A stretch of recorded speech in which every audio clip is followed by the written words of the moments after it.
should we talk about like naming first or the daily one? Naming first. What do you mean? Like you said, you want to like name this into like a podcast or something. Naming this podcast? I don't even know what I would name it. Like we can't think of shit.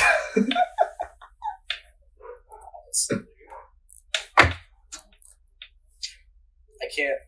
I would have like if the name wasn't already taken by imbeciles, I would have named it Trash Taste Podcast. Fair, but that might be like too disrespectful to us. True. Like Hey, they are deserving of the name the actually have Trash Taste. yeah. What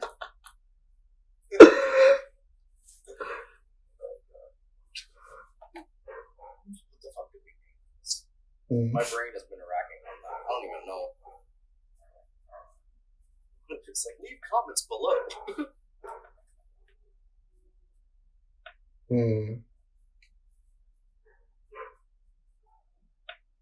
I have no idea.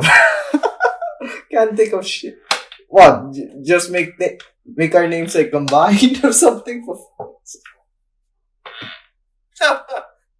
Nah. definitely not.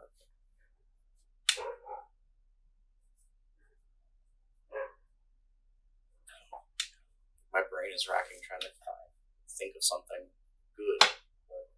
No, we talk about. I was thinking like if it was like a specific genre, then yeah. But no, we got romance. We got isekai. We got fucking psychological. But okay. But the mediums is still the same, like light novels. Why not just start from there or something? But to be fair, we ain't gonna talk about light novel review. we ain't gonna talk about the light novels specifically. So I honestly don't know. Average Adaptations Podcast. There you go, the AAP.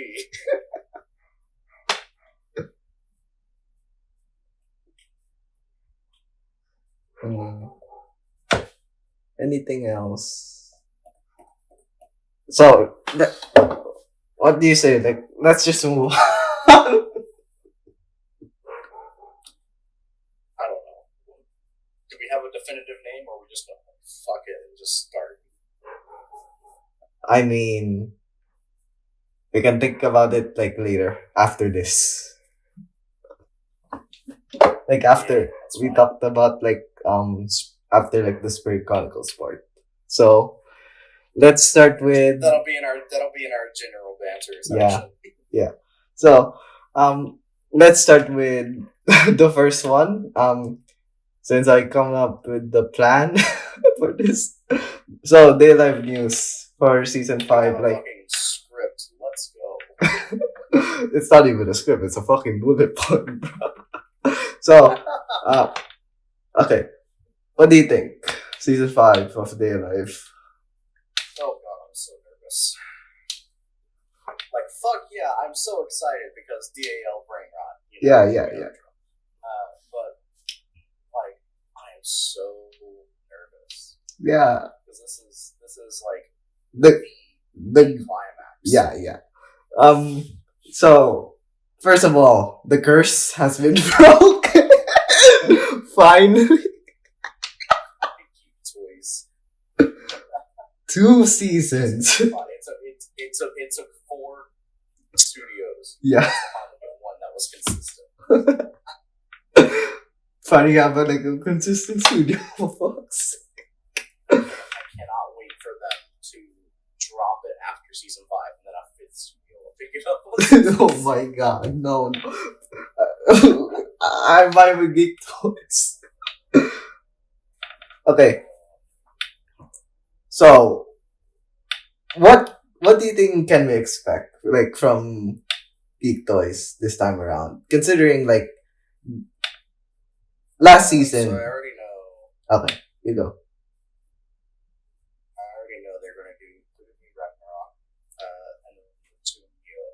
Yeah, Game Over, and then true end. Yeah, like you really can't do anything other than that, considering you already did like the first part of. As much as I would love to see Volume 20 adapted Nah. section, Definitely not. I highly think that they should save that. Yeah. As a cliffhanger moment to like say, oh, season 6, Yeah. Okay. So they adapted Kurumi Refrain, which is the first part of what I call like the time and origin arc. And second, I think I honestly like looking at Geek Toys' schedule, they might have issue with daily life, considering the amount of animes they're like producing. Like when I search up their shit, bro. They're fucking Thanos with the Infinity Stones. Yeah. It's like, and you get an anime, and you get an anime, and you get They're like they're also like doing like one of my maybe like since I only like read like the first volume of this series. um I I'm very looking forward to like how they will adapt Liar Liar. So I think you have heard of that, right? No, I haven't actually. So Liar Liar. So it's basically like if you mix the premise is if you mix No Game No Life with Classroom Diddy. That's basically it. Yeah, that's actually it. That is cursed as fuck. I mean, to be fair, I actually enjoy. I actually enjoyed it, but Classroom of the Elite is just a completely different hellhole to begin with. I mean, trying to crossbreed that with anything is a death sentence. For me, like from what I've read, only volume 1, I think they executed it good enough that holy fuck. Okay.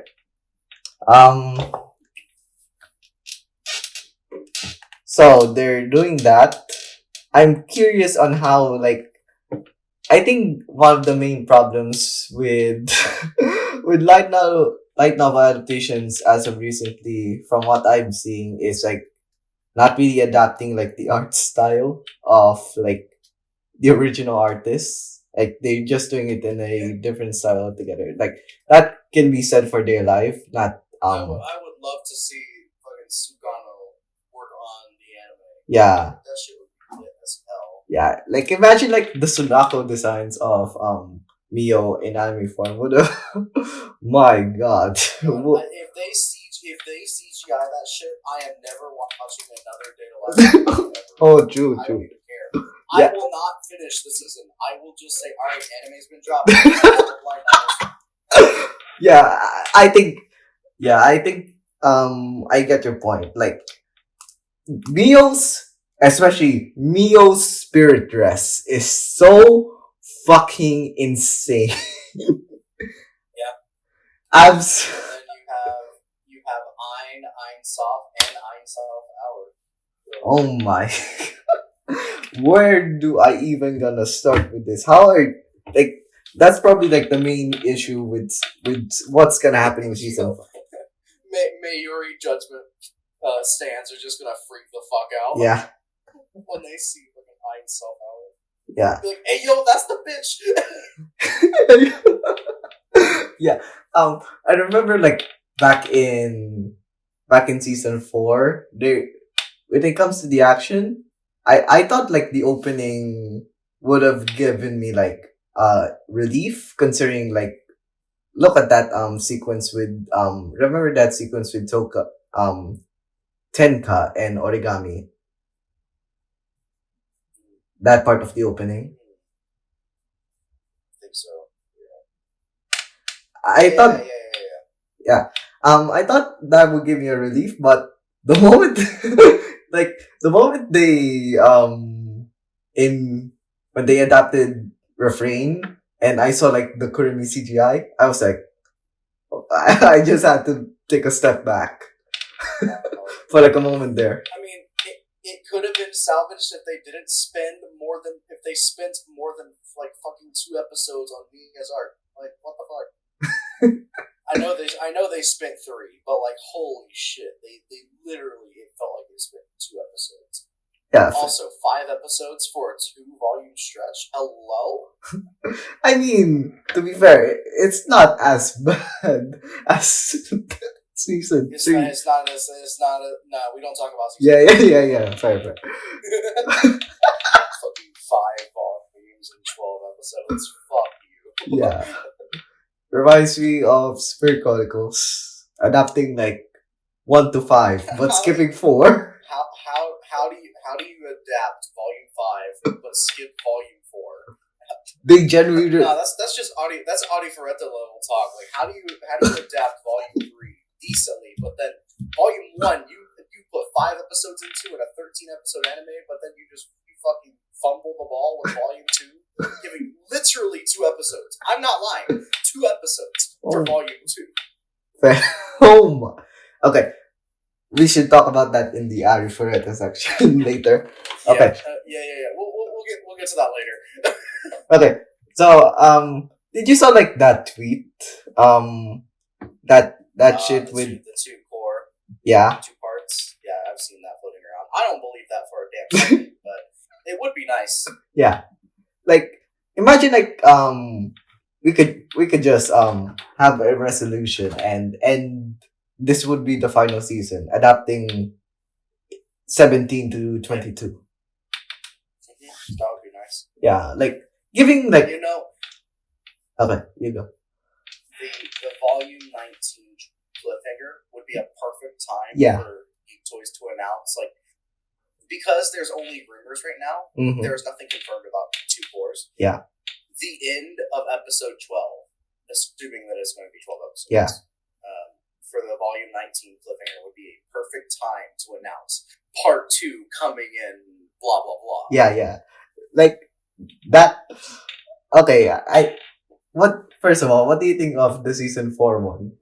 The final moment with Rene. Fuck that. I mean, it was good, but bro, yeah, so much got skipped. I mean, to be fair, they poured their fucking everything into Kurumi refrain. Probably like the best adapt. What was that? 5 episodes? Wasn't that 5 episodes worth? Yeah. Or 4 episodes? Yeah. How much was it? Was it 4 I think it was 4 or 5. Yeah, something like that. They gave like most of their love to Kurumi. Because of course they will. Yeah. It's fucking Kadokawa. They want to fucking milk. Yeah, because I hate that, by the way. I absolutely hate that anime onlys think Kurumi is a fucking god. Well, I mean she is, but like for the wrong reasons. Yeah.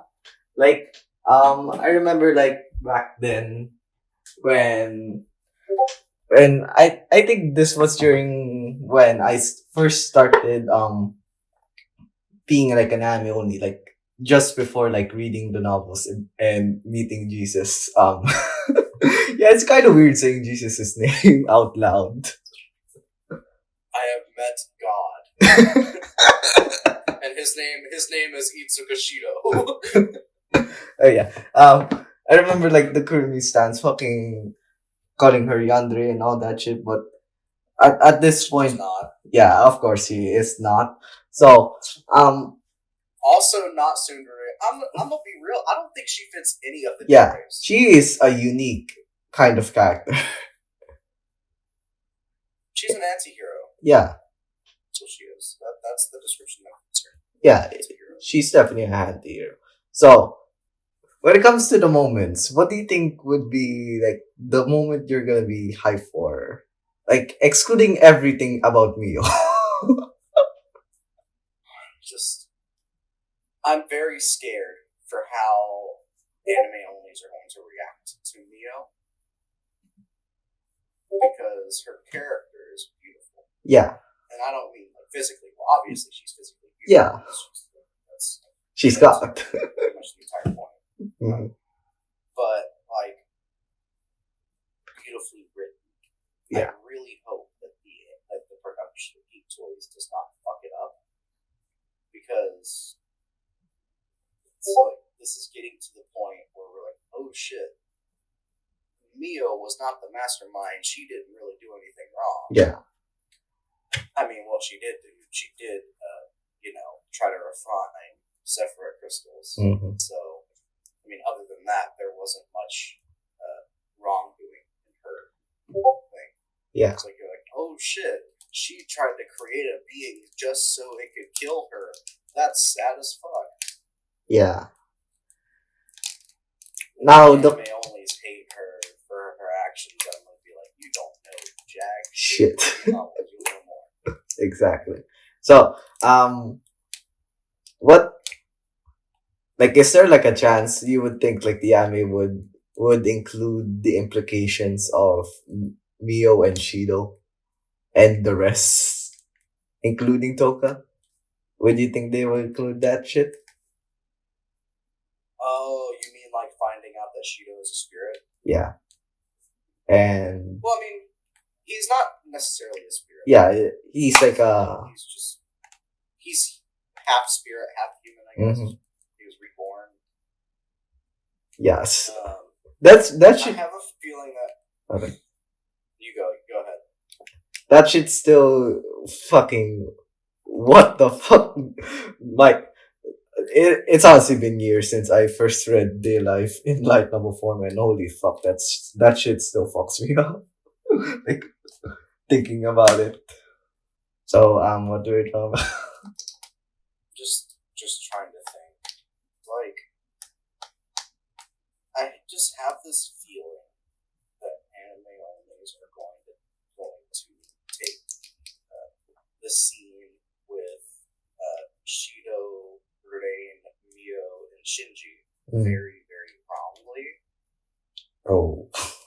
So, Well, first of all, I am gonna be praying to God they'll do that scene with Renee. Like, remember that scene in the bathtub? oh god, I'm so nervous for that. Well, I mean, mom, hello. Yeah. But literally mother, by the way. Yeah. Literally.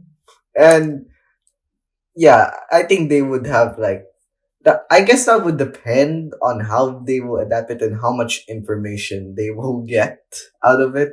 Too bad, like in the previous seasons, you barely get jack shit about info about Mio, especially like during season 4, if I remember correctly, and volume 12 in season 3. It's like season 3, episode 12 should not have been in season 3. Fair. Yeah, definitely. I think the fact that a lot, and I mean a lot, of content was skipped just to fit that small bit in for season 3 really does a disservice to how Mio amazing.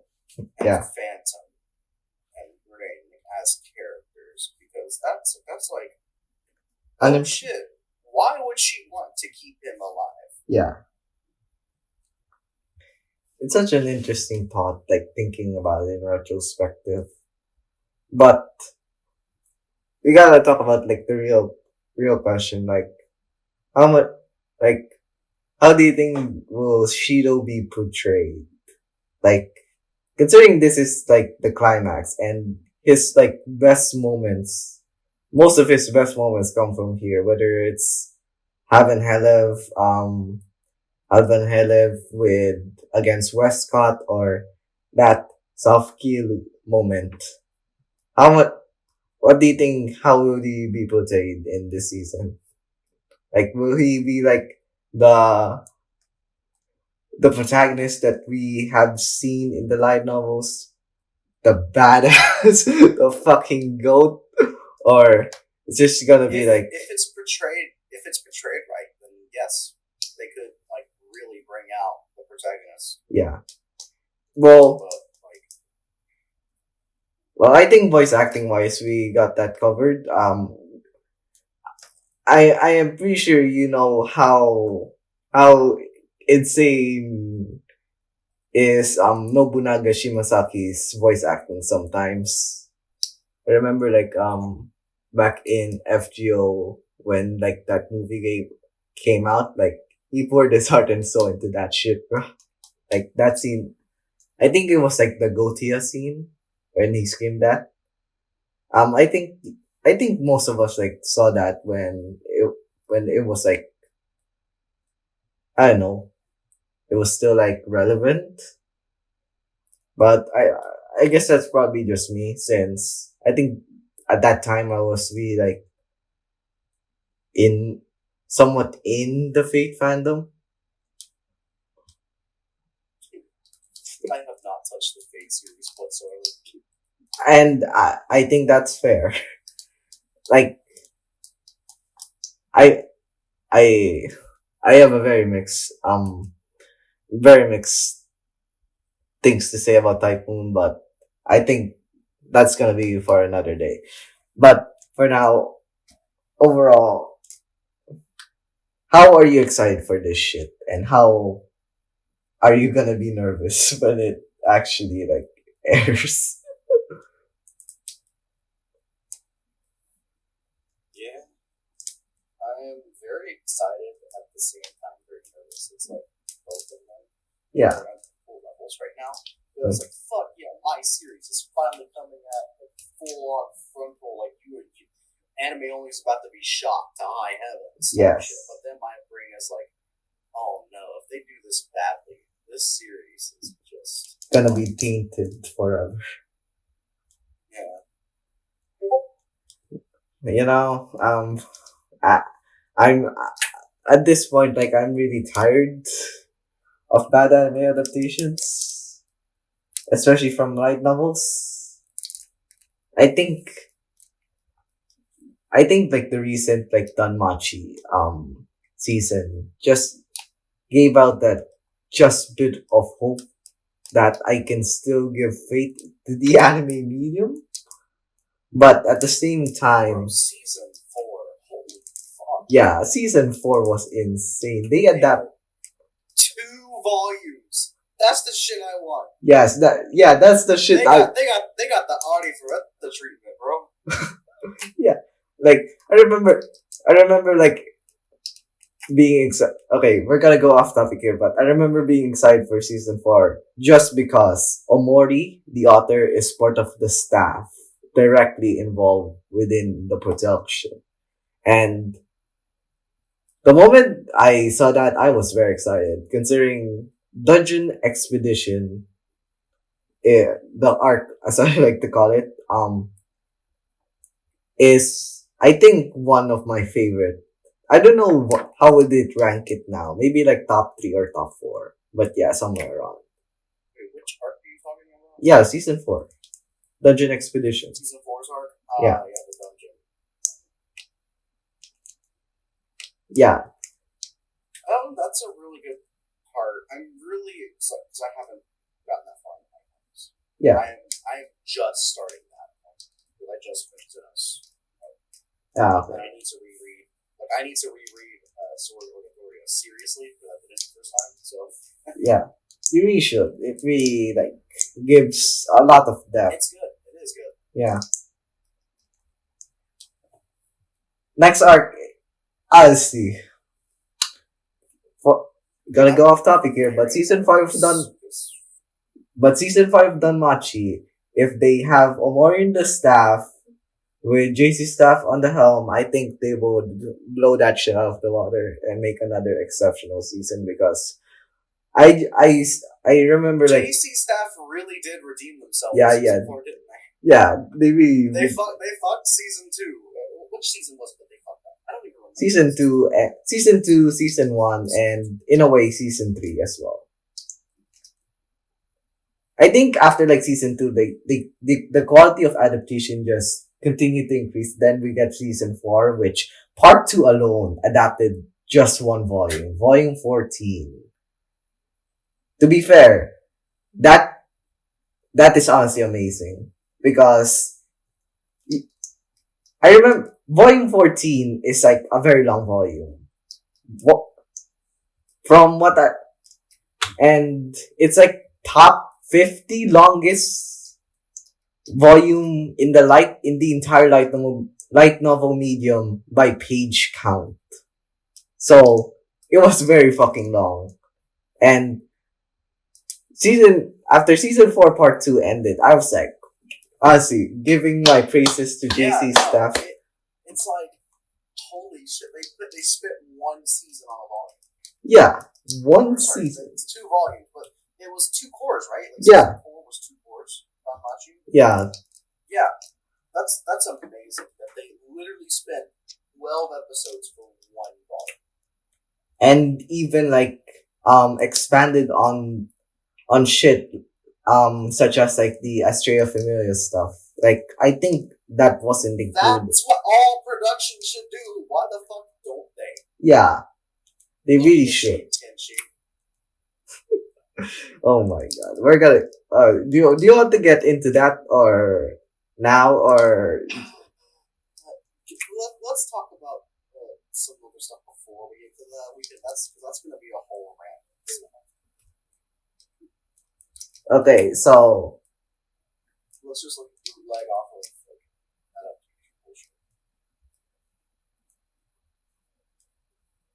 where did we stop at the daylight part again?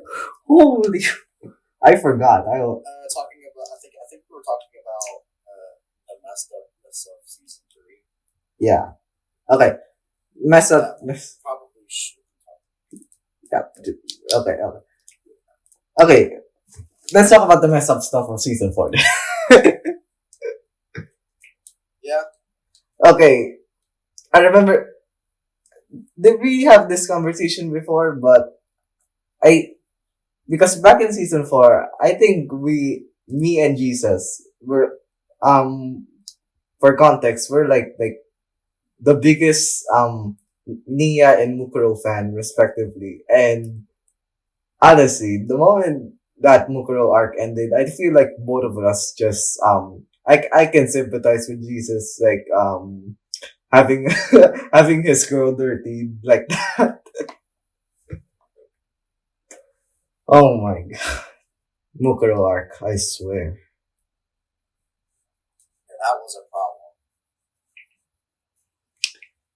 Oh, Hey, bro, Nia's arc. Can I just like holy shit? Like, bro, how do you mess that up? It's one volume. How do you mess up the inverse? How did they manage to mess up the inverse? alright. Like, bro, they skipped a good like 5 minutes of content just so they could fit the inverse in. Yeah. Oh my. Honestly, okay, we should actually stop. Okay, couldn't Also, you I think the okay.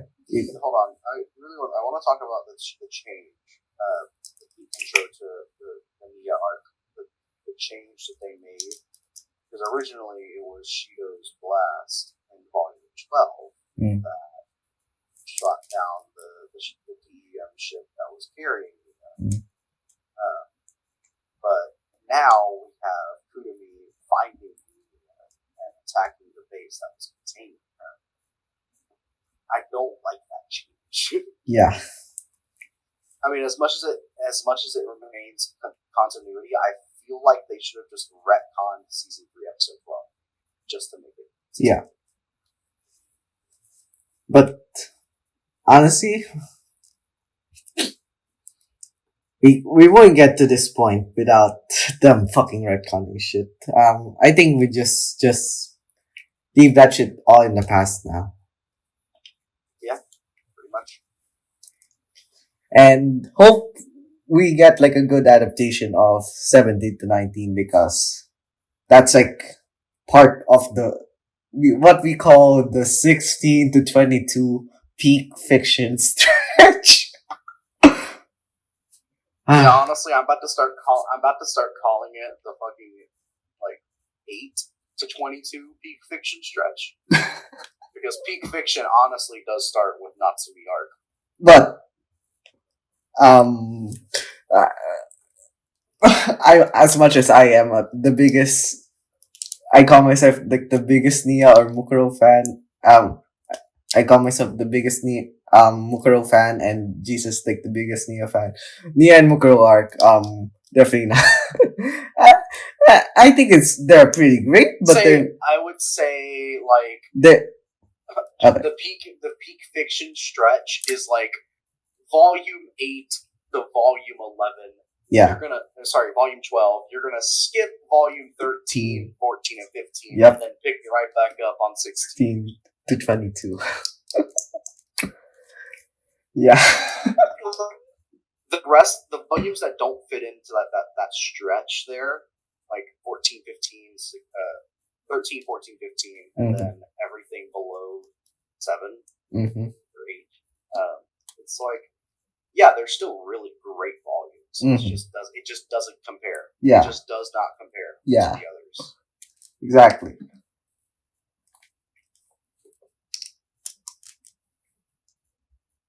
Okay, I have a question. Have you read like Encore 10?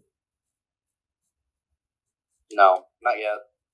I need to. I really want to get there because I know that fucking Toka comes back. Yes. I've seen so much. Yeah, we need to keep in mind we are not holding. I want to read Encore 11 too. Like, yeah. Did it finish translation? Because I don't know. I remember like I know 10 is already finished because I've read it. I think it's like a good like a short after story to their life. I think it was a pretty good short after story. Yeah, like yeah, despite like 22 being like open ended, I think this really just made it like a close ended.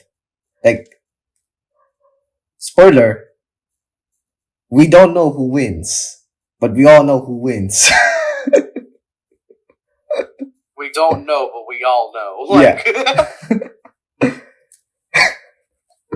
Now, volume 11, I'm very interested as well. Since, of course, Mio, need more Mio content. And I'm curious what Tachibana is cooking.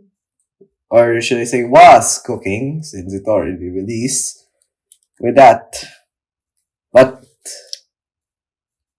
well, I guess that will be for another day. And should we move on to the next one?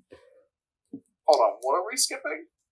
What did you say is for another day? I feel like my brain just lagged. What did you say? Okay.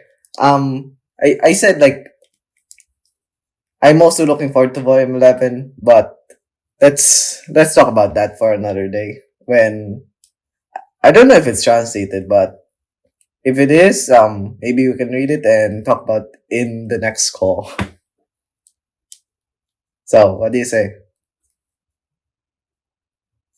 Guess we can talk about that in the next call. Yeah. So, should we move on to the next one? Oh boy.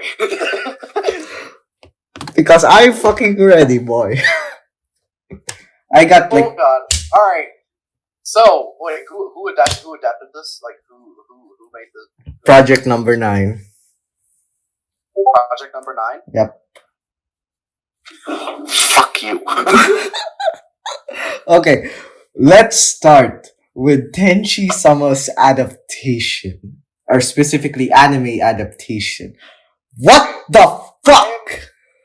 Okay, I am not going to... I want to actually start this off just going from anime only. Yeah. I'm not going to compare this to light novel whatsoever yet. Okay. I want to, like, just anime as its own. Mm. Pretty fucking solid, if you ask me. Yeah, I think we can see that from like the reception from anime onlys. Holy Yeah, fuck! I mean they like it. I I've seen quite a few comments about how Amane is a spineless bitch, and I'm like, you don't know the shit. You don't know the shit. yeah, you don't know. You don't know. But like, Yeah. Uh, you know, you may face some criticisms. Like I remember, like back when the first visual was shown. I remember like yeah, the Sayu clone. For fuck's sake. Volume 5. Okay. It wasn't the first. It wasn't the first visual Volume 5 teaser. No. Like the summer dress. I think it was like the one with the umbrella. Volume 1. I guess I don't remember. We'll Because probably backlog some tweets. Just find out. yeah, I'm currently working on it now. So let's continue. Should we start with the light novel ones or just talk about anime only? Let's like talk about I think we'll talk about. We can get to the light novel. Like we'll have a transition. There's going to be an obvious transition. Yeah. As we're talking about the anime only. Mm-hmm. So like anime onlys, I see where the fuck you're coming from. Yeah. Because it's a good one season romance. Mm-hmm. It's like, oh, speed it, hurry the fuck up, Amane. You shouldn't be that oblivious. Mm-hmm. But like, it should be pretty obvious by episode 11. Yeah. Like he's if not before that, mm-hmm. he is still haunted by his past, and he cannot like recklessly put his feelings onto others. Yeah. Out of fear, which is a very, very valid thing to do. Exactly. In reality. So. Oh. But. Anime only, shut the fuck up. Yeah. We all can see that, but. Yeah. Honestly. Going in. Should I give like my opinion on like the anime? Before it even aired.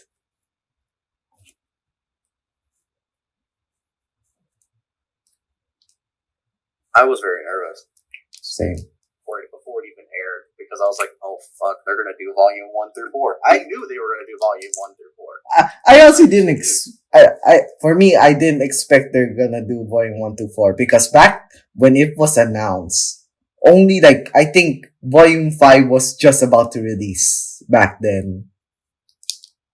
When it was announced. I knew they were gonna do it. I knew they were gonna do it just because I know how anime onlys are. They want to rush the romance. It sucks, really. Like I was. They should have left it on volume 3. No, I would argue it would have been better if it was volume 2. Because. But yeah, and that's perfect world. You get 2 volumes of Tenshi-sama for the anime. Yeah, I perfectly agree with that. I just think realistically, though, it would have been better to have that cliffhanger for volume 3. Well. Yeah. And then, like, oh shit, season 2 announced. But, yeah. Honestly, that's very fair, but I can understand where they were coming from. Like, if they did that, they would adapt the confession at, like, season 2, episode 4 or something, which would have been, like, yeah, I can see where where they were coming from. So, for me, I'm on the idealist side of things when it was before it was airing. I thought it would have been volume 2 because, first of all, it's a really beloved series. Tenshi-sama is like something that really just captures, really captures wholesome romance with its slow pacing, in my opinion. Like, I think without like, the anime really did a solid job with the sugar, but not like the light novels levels of sugar. What do you think about that? Sorry, can you repeat the question? My brain just lagged. Holy. Okay, so for me, like This when is it, what happens when I get up in the morning. honestly, now I'm just saying at night. I think I I I slept earlier this morning just for this shit, so I can stay up all night because I have to read like something else later as well. So yeah. So my question is like I remember like okay, the anime did a solid job with the sugar, but it's not like the light novel levels of sugar that we have. Yeah. So, so, I see. My thoughts on that. Yeah. Okay, so the moments that needed to be sugar were sugar. Yeah. And they were actually more sugar than I expected the anime to do. Yeah. But Mm-hmm. the moments that were not sugar, They could not have fucked more. Yeah. They could not have fumbled more Yeah. with those scenes. Okay, do we want to talk about light novels now? Because I'm about to talk about light novels. Okay, let's fucking start with the light novel shit. Okay. The first thing I'll talk about, I don't care about the cliffhangers at this point. Yeah. I don't care. The thing that pisses me off is that they cut my boys. They cut my boys from the sports festival. They really said these characters just don't exist. Yeah. they just go Mahiru, Amane, Itsuki, Chitose, Kanuwaki. That's it. Nothing else. That's it. There ain't nobody else. Yeah. There ain't nobody else. Just those 5. Yeah. Like, fuck you, man. If you don't have, like, I was so excited. I was like, yes, we're gonna get the cavalry battles. Yeah. I wanted that shit so bad. Yeah. And then they don't even introduce the characters, and I'm like, hey, yo. The fuck? Like, oh my god. So, and then, another thing that pisses me off, they skipped the fucking study session. Yeah. Both of them. They skipped both of the study sessions. Well, they showed the study session. Yeah. Like the one with the 5 characters Mm. in one episode, but they spent like 30 seconds on that, and then went straight to the new stuff. Yeah. Like, bro. They also skipped so much that they. You know, in the threads that I made, I didn't really like. I couldn't be bothered to like. What you call this? Also, talk about like the shit that was skipped. I just said it adapted blank to blank. That's it. Because I really didn't give a shit. Yeah. Like, for me, I was a bit like I was like I was consciously The up. web novel hasn't been updated in so long. I'm worried. Okay, we're gonna talk about that. Forced to light novel. Okay, so fine. Let's just talk about that first. The web novel stopped because, of course, Psyche San is working on the light novels. I guess wholeheartedly now by this point. I think they. Okay, so what? Even though I haven't read Volume 8's translation, I think they surpassed the web novel by that point. That's good then. I don't Yeah. have to read the novel anymore because I've been waiting for that shit to update for a while. All right, back to the main topic of light novels. I just wanted to get that out of the way because I was like, are they still doing that shit? Yeah. Hasn't I was looking at the translation, it hasn't been updated in like a year and a half. Yeah. Okay, so when it comes to the light novel adaptation side of things, I was a bit optimistic, cautiously optimistic when it comes to like the first few episodes. I think they did Volume 1 good, or should I say good to decent. Volume 2 maybe decent. Volume 3 and 4 fucking ass. Abyss even. Just bad. First of all, I think I'm not more pissed about. I'm not just pissed about the cliffhangers. I'm pissed at how they adapted what was supposed to be the setup, Volume 3 to Volume 4. My goodness. They fucked. They could not have fucked it. They couldn't. Like they did. They didn't even put it where the transition comes in. They just said, "We're just gonna throw this in here." Yeah. It's like, at least with the kiss thing. I mean, obviously they fucked that up too, but like, at least they had the right thing to put it at the end of an episode. Yeah. It just, they didn't kiss. Like, yeah. the fuck. By the way, that was fumbled. That scene was fumbled as fuck. Yeah. Like, how do you not even put it before the opening? Yeah. Like, I know, right? Oh. If you're gonna fumble it, they really said it. If we're gonna fumble this, we might as well fumble it bad. Yeah. Okay. Honestly, bro, season 3, volume 3 has pissed me off so much. Yeah. Okay. So when it comes, like, as a light novel reader, when it comes to the positives of this anime, I think I can only count it within one hand. It's the opening by Masayoshi Oshii, absolutely banger. Even though it doesn't fit the Tenshi-sama vibe. So, what do you think about that? And repeat the question while I'm doing this shit. Okay. So, I think as a light novel reader, there are many. I think there are only. What the fuck I'm saying? But as a light novel reader, there's like a few positives I have for the anime that I can only just count it within one hand. Yeah, nah, for this one, it was fucked.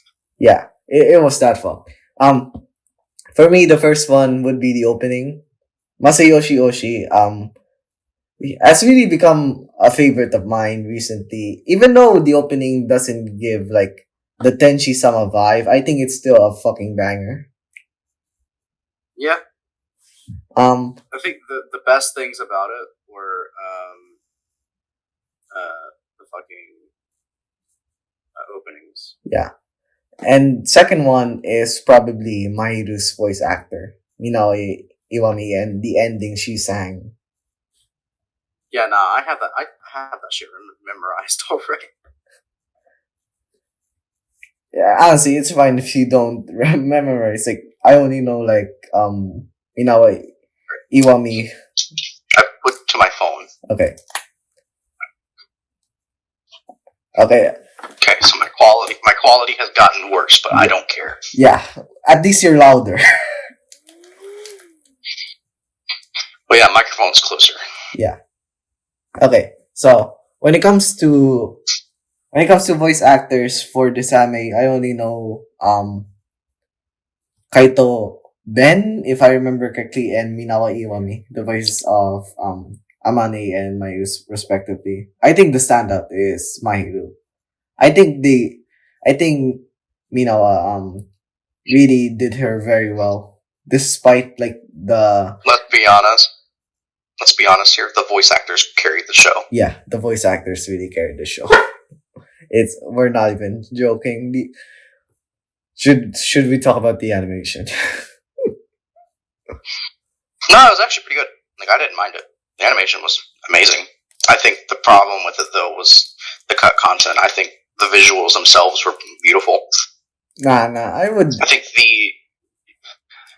Okay, you go. I think the only problem I really had with the animation was sometimes Mahiru's expressions were not as good as they should have been, I guess. I think for me it would be the overall shit, for fuck's sake. It's really hard, like, considering this, like, one of my favorite series. I have it in high regard. Seeing them fucked up visual wise, especially, like, for Amane, they did that motherfucker dirty. Yeah, they did him dirty. I will not. I think animation quality aside, the character designs for the anime are trash. The only person who looks good is Mahiru. Yeah, I will agree to that. They, honestly, if they were, They did my boy Yuta. They did my boy Yuta dirty. bro, for real, bro was supposed They to. really said his hair color is red. Yeah. Okay, so I remember like back when it was shown, bro. When Amane, Itsuki, and Chitoses was shown, my God, I was very disappointed at Project 9. They basically had like the Higehiro character designer on this shit. I just fucking know it without even looking on See, well, what that's the thing. Like, the only characters who looked bad were the male characters. Yeah. Like, Chitose looked decent. And yeah, at least. I think the only thing the anime did right, aside from Mahiru, was Amane's parents. Yeah. They did justice to them. Yeah. If they didn't do justice to any other characters, they did justice to the parents. Yeah. Yeah, I can definitely agree to that because they did that shit right. The moment like I noticed Amane's dad being like, it's described, remember, it's being his appearance is described in the novels as more like a brother than a father to Amane, appearance wise. Do you think they did that? They nailed that perfectly. Yeah, I agree. And Amane, it's like, actually, instead of a brother, it feels like they made him more of an uncle. Yeah, like a young uncle. Yeah. Yeah, I think that's honestly, they nailed that shit. I think when it comes to the novel designs, I'm pretty sure. Yeah. Wait a second. I'm pretty sure. Like, when did they show the parents? They don't have an actual visual of the parents until I think it's Volume 5. No. I think. Okay, let me check. While I remember. I think their first visual was in the manga when they adapted like that visit with Amani's mother. Yeah. Okay. That was the first official visual for the mother, I think, but like of the parents together. I think it was Volume 5. No, pretty sure it was. Like, I know it was whenever they were in the hometown. It was in that arc. Let me check. I remember. I am sure I remember. Exactly. They didn't have like a visual of them until like Volume 7, I think. Let me check. Volume. Was it Volume 7? Yeah, I think it was Volume 7. Yeah. All I remember is that it was whenever they were still at the hometown. They were still in the hometown. Yeah, I honestly do not remember. Like, I'm checking like the illustrations right now, and from what I'm seeing, yeah, Volume 7 had their first appearance. Okay. So, yeah, I'll send you like the pic right now. This was like during like the school festival shit. Like, not the cultural festival, the school festival that happened in Volume 7. You edit this in, like you just edit the picture onto a YouTube video. I mean, should we? Yeah, that's the first. Yep. Okay, so should we talk about the adaptation more, or I'm honestly, I'm close to burnt out on this shit. It's just bad, especially 3 and 4. I have beef with Volume 4. just specifically 4. And what? As bad as Volume 3 adaptation was, Volume 4, oh my god. Just, like,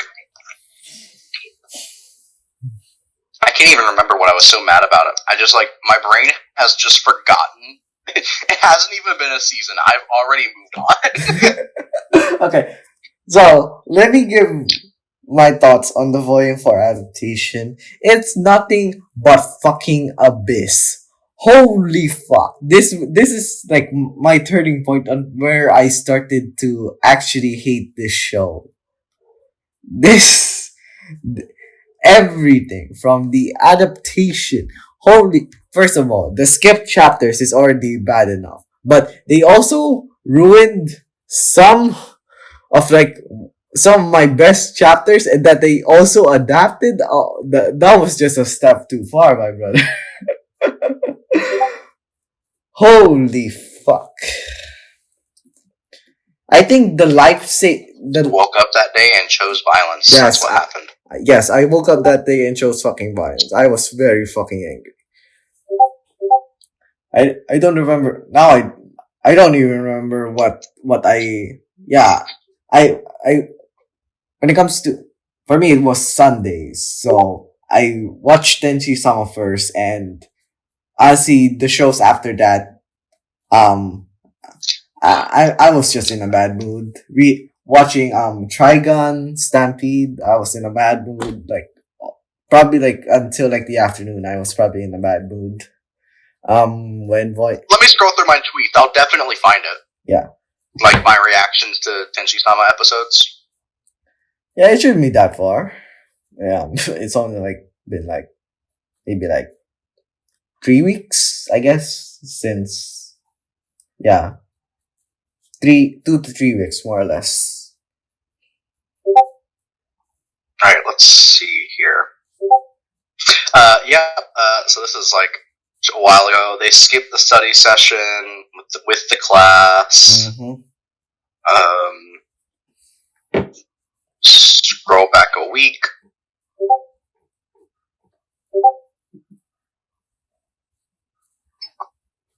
Where the fuck is it? Bitch! You know, I really can't scroll down in mine because I tweet too much shit. Retweet and tweeting so much shit, bro. I can't really. Okay. I might not have retweeted it, but like, I remember tweeting out some of my reactions to it. So, well, we might never know, but I think. Oh yeah, there was a lot.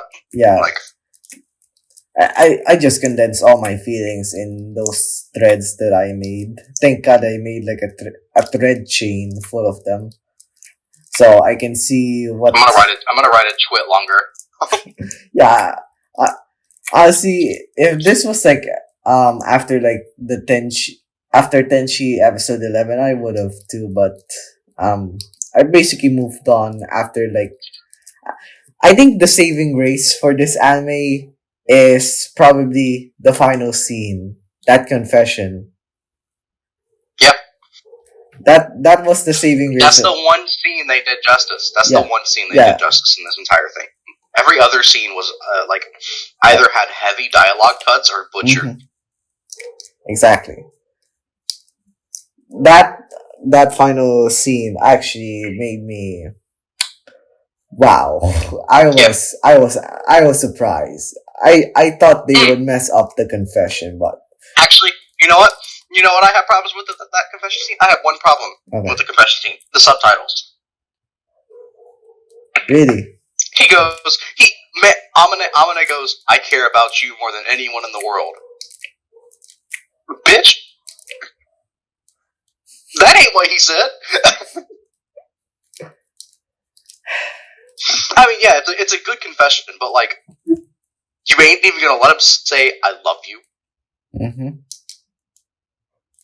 That's my only beef. That is my only beef with the confession scene. Was that everything else was perfect. That's the only beef that I have with the convention team. Okay, that's actually fair. So we done with the anime? Yeah, I guess. So let's talk about maybe a bit of speculation. Do you think they'll make a season 2? For me, it's definitely not. Off the bat. I don't think there'll be one for a while, but yeah, I think there will be.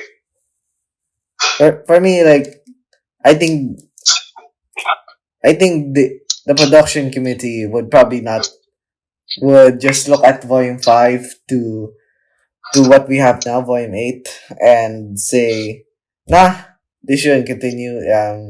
It's just pure. Unless I want them to.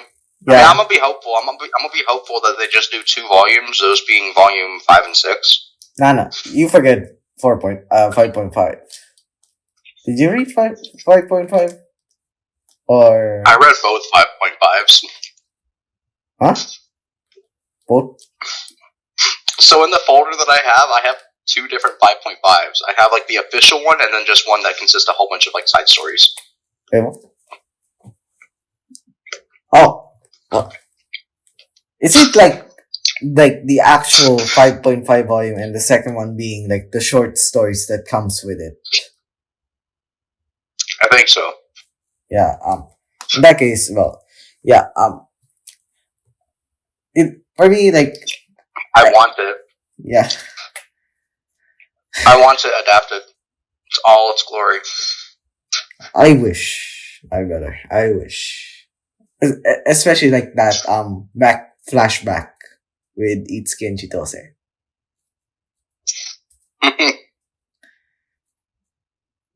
Well, there's many things they'll have to adapt. Amane's hometown. Mahiru meeting her father. I want to see the swimsuit. I want to see the swimsuit. Yes. Yeah, that's Anime Only's going to have a field day with that one. Also, I'm very disappointed that I have just now finally come across Ludes on my timeline of Mahiru. For me, I was seeing it left and right. I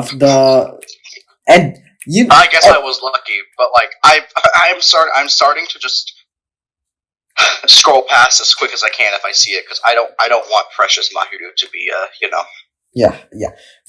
Okay. Do you? I want to rant about something. Can I? Wait. You can rant on something. Okay. So, as probably the biggest Tenshi-sama fan, I've seen many artworks of.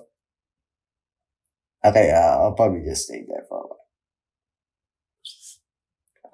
No, I'm just muting myself. You can talk. I'm still listening. I'm just going to mute myself for a second. Okay. So because I'm about to do something loud. Okay. That's fair. So, when it comes to fan art, why is there a bunch of abundance of Mahiru AI art? And what pisses me off is not just the AI art itself. It's more of the fact that they trained the AI art to copy Hanekoto's style. I was very fucking mad when it comes to the AI art. They really did the Ludes. And I was already pissed off on that. But the moment they did the AI art that was based on Hanekoto's style, I was like, what the fuck? What the fuck? I genuinely was fucking mad. I honestly had to scroll up so I can just remove that from my memory and move on, because I really didn't want a fucking tantrum to happen every time I see one of those shit. Even now, it's still being an overabundance. I genuinely want, if I see an AI art of Mayo again, I am thinking of fucking blocking that motherfucker no matter what. Who's making that shit? Or who's posting or reposting that shit. Anyways, Ranto. The problem that I have with Mahiru Ludes is that the ones that I've seen don't have Amane in them. Oh. I am glad I didn't see that. That's my problem. I'm glad I didn't see that. Like, generally. I haven't seen much, but the ones that I have seen are all cuckolding and shit like that, so not a fan. Okay, I think I've seen like maybe one, but that's probably because of Nex. I'm sure you know Nex is, right?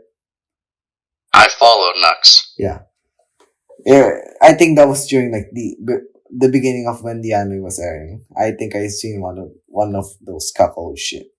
Yeah. Oh. He swears on his life that it's the best genre ever, and I'm like, bro, do you want that to happen to you IRL? Like, Nex is an unhinged motherfucker. I think I always mistaking his age for a 15-year-old because he fucking acts like a 15-year-old. I swear to God. Yeah. I think he's maybe 16 or 17 now. I don't fucking remember, but yeah, he still fucking acts like a 15-year-old. It's fucking crazy. That motherfucker at senior high or something, and he fucking says kill yourself fucking endlessly. It's hilarious sometimes. Yeah.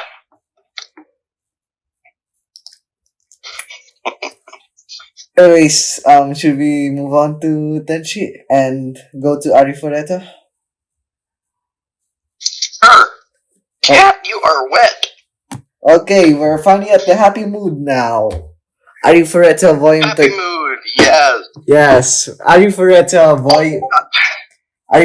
Volume 13. Holy fuck, it's finally translated, and I can finally read it.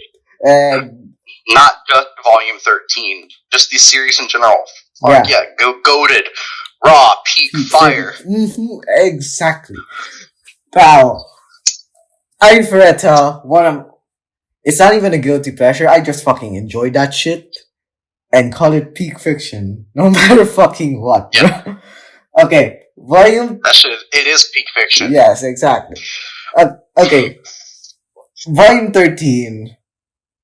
honestly, probably surpassed my expectations because web novel wise, looking at web novel to light novel, Rio, the author, really did a good job expanding the lore on the side character side of things, and I think Bro, I want after stories tomorrow. Same, bro, same. But you know what I want? I want the after stories to be adapted, but a change to happen where Yuka becomes a fucking harem member. That would be lit. Yeah. Yuka is honestly like it's a hidden gem character for me because it's like, oh, that's adorable. She doesn't even know. Ha ha. Yeah, of course. But first of all, I want Volume 1. If we ever get an after story light novel version, I want Volume 1 to include Abyss Gates arcs. Because oh yes. And those fucking arcs are, from what I've read so far, hilarity at its finest, comedy at its peak. Oh my. Bro, my man gets his own harem. Yes, exactly. Deserved. Actually deserve. Okay. But enough about that. Let's talk about the actual contents of Volume 13. Like, what do you think about it? Like, for me, like, web novel to light novel, I think they really did the author really did a fantastic job, like, adding more, improving on things more. Honestly, it's probably the best version I can ask for out of the guy. Yeah, I think so too. I think it's absolutely incredible how he managed to flesh out the fight between Ihit and Hajime. Wow, there was so much in the web novel that was like there were so many points. I was like, oh, this would be interesting. Yeah, this would be cool if it was fleshed out. And then they actually fleshed it out, and I'm like, oh, Pog. Yeah, very fucking vulgar. Sorry. Okay, so Yeah. like everything from I think from Hajime's fight against Ehit, like it's just multiple plot twist, plot twist, plot. It's like a turning tide left and right. It was very It's literally so as much as I hate JoJo's, yeah. I have to use this reference because it's literally just like a oh, you thought you could defeat me, Yeah. and then just like it keeps processing that like it was me, deal, like those plot twists over and over again. Yes. With the fight between Hajime. It really made that worthy of a final fight. It was so fucking engaging to read. Yeah. And you may for fuck's sake, you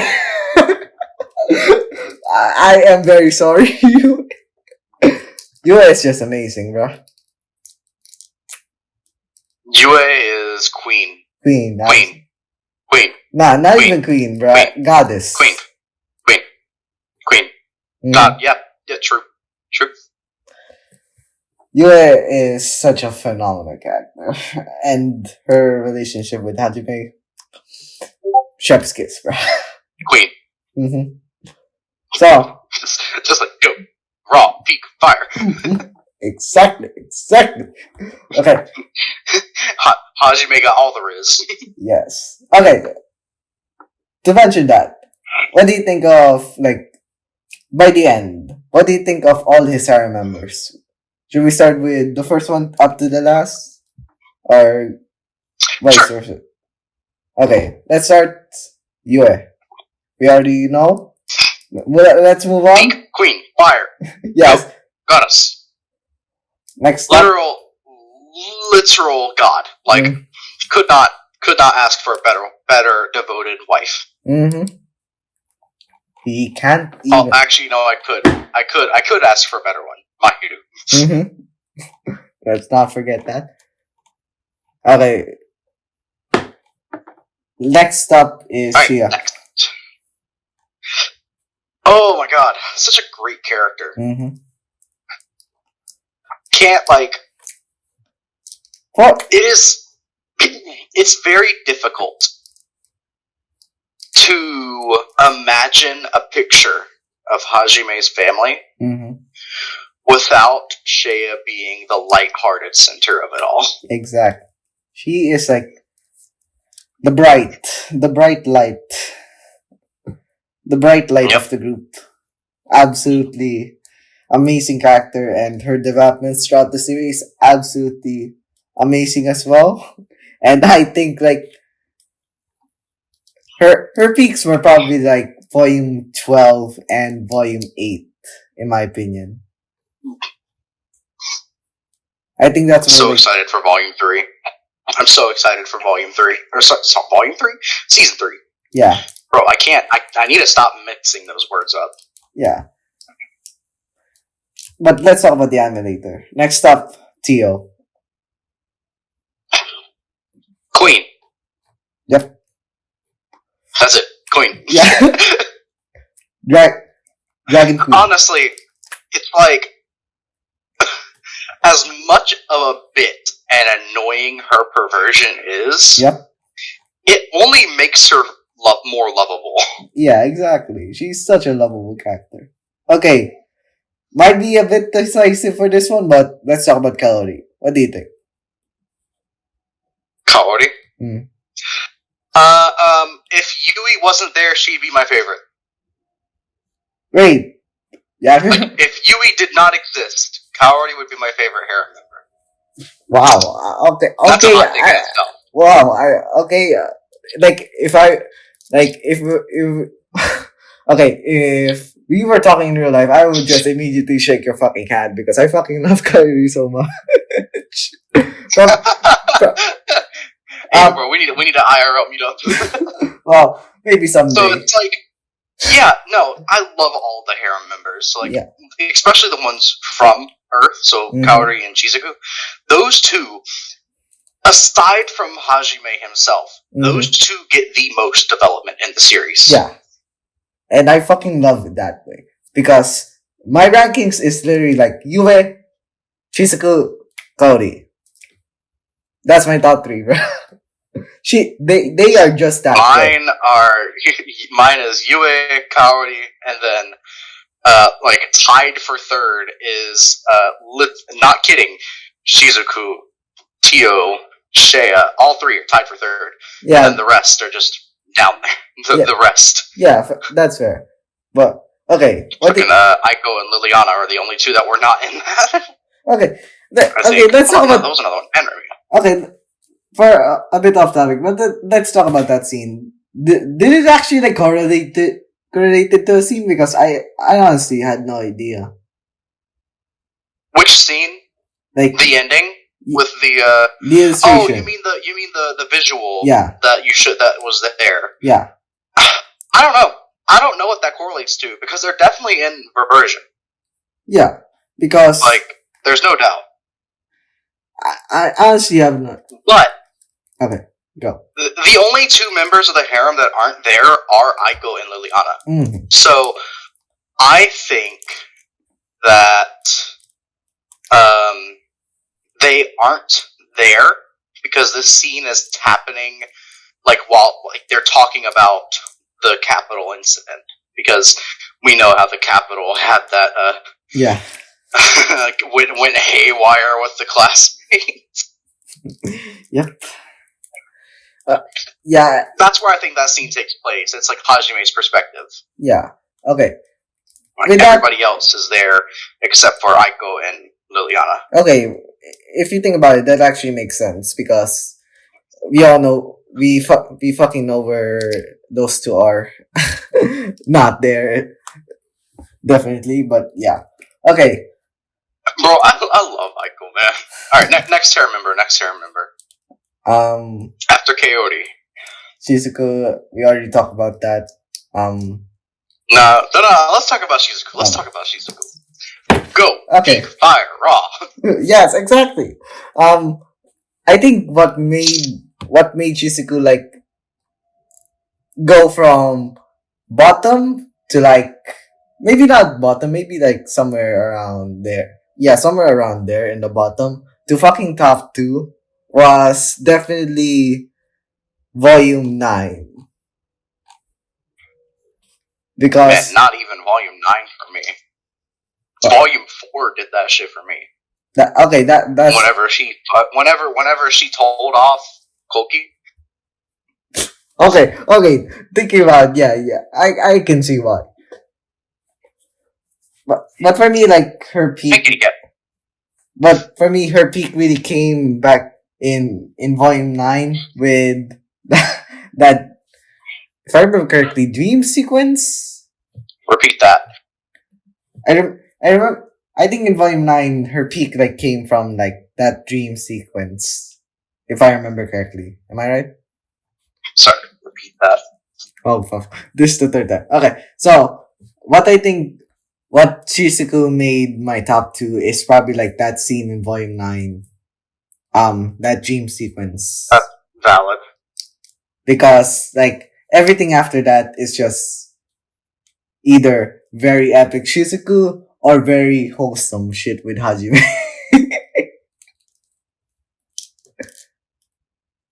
God, my mic was muted. I was literally. This is why I need to stop muting my mic and then forgetting to unmute, because I was over here like I love the interaction between Shizuku and Hajime so much. Yeah, absolutely. I love it whenever she calls him out as, "Oh, you're just Chuni, huh?" Yeah. And he goes, "No. Shut that shit down right now." And her fucking comebacks against Hajime, like revealing his shit. Yeah, no, that's great. Yeah, I fucking love Shizuku and Hajime's interaction so much.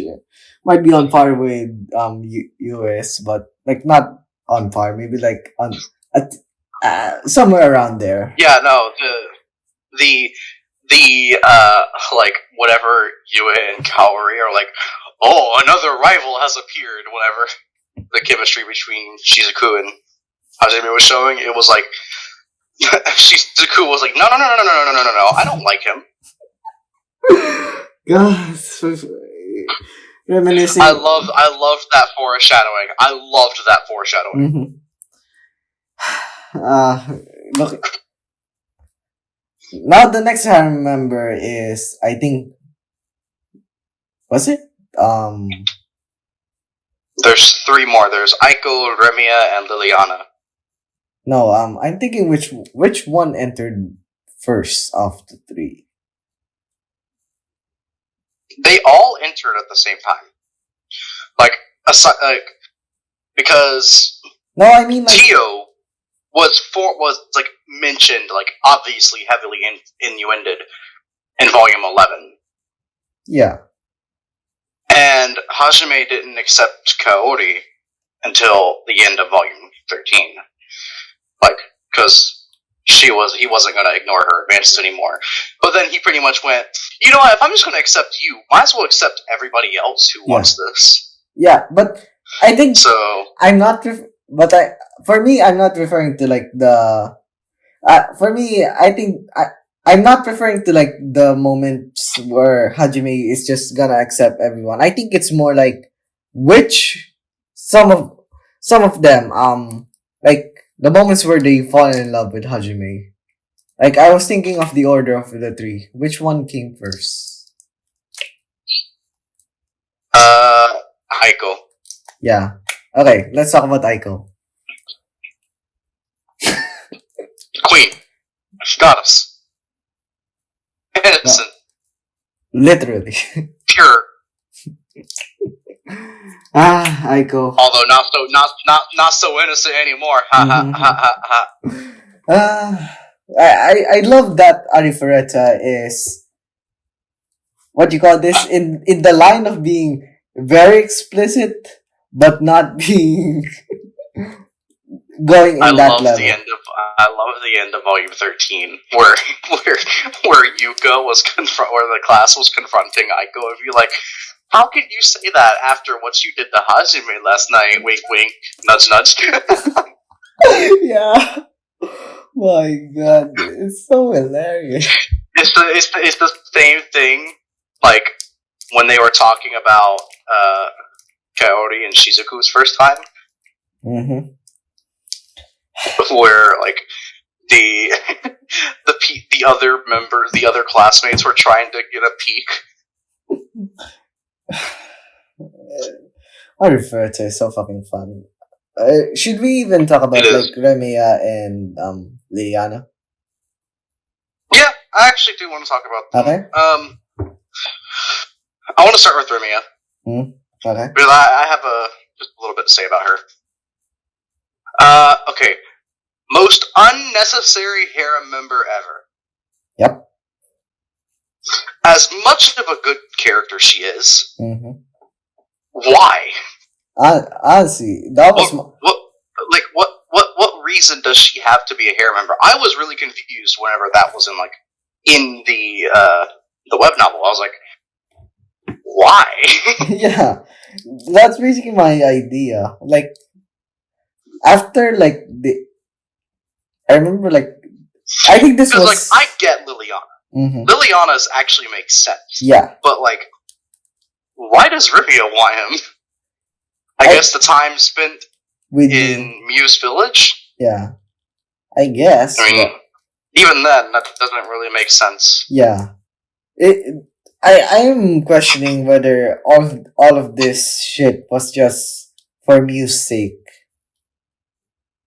What do you think? So I'm thinking, but I think she eventually did actually fall in love with him. Like, that's apparent. Yeah, but still. That is apparent. Like, in the after stories, it's definitely confirmed that she does like him. Well, how much of the web novel have you read? Like the after stories part? Because like I think I stopped at like I stopped after it was the adventure with Tio. Whenever they went to another world, and him and Tio helped out like this dragon You know, Like it was you like people were controlling dragons. you know what's the most memorable thing about that arc? What? You know that scene in the fucking what you call this? The cabin, or should the cabin of that ship, where they were just fucking off. Literally.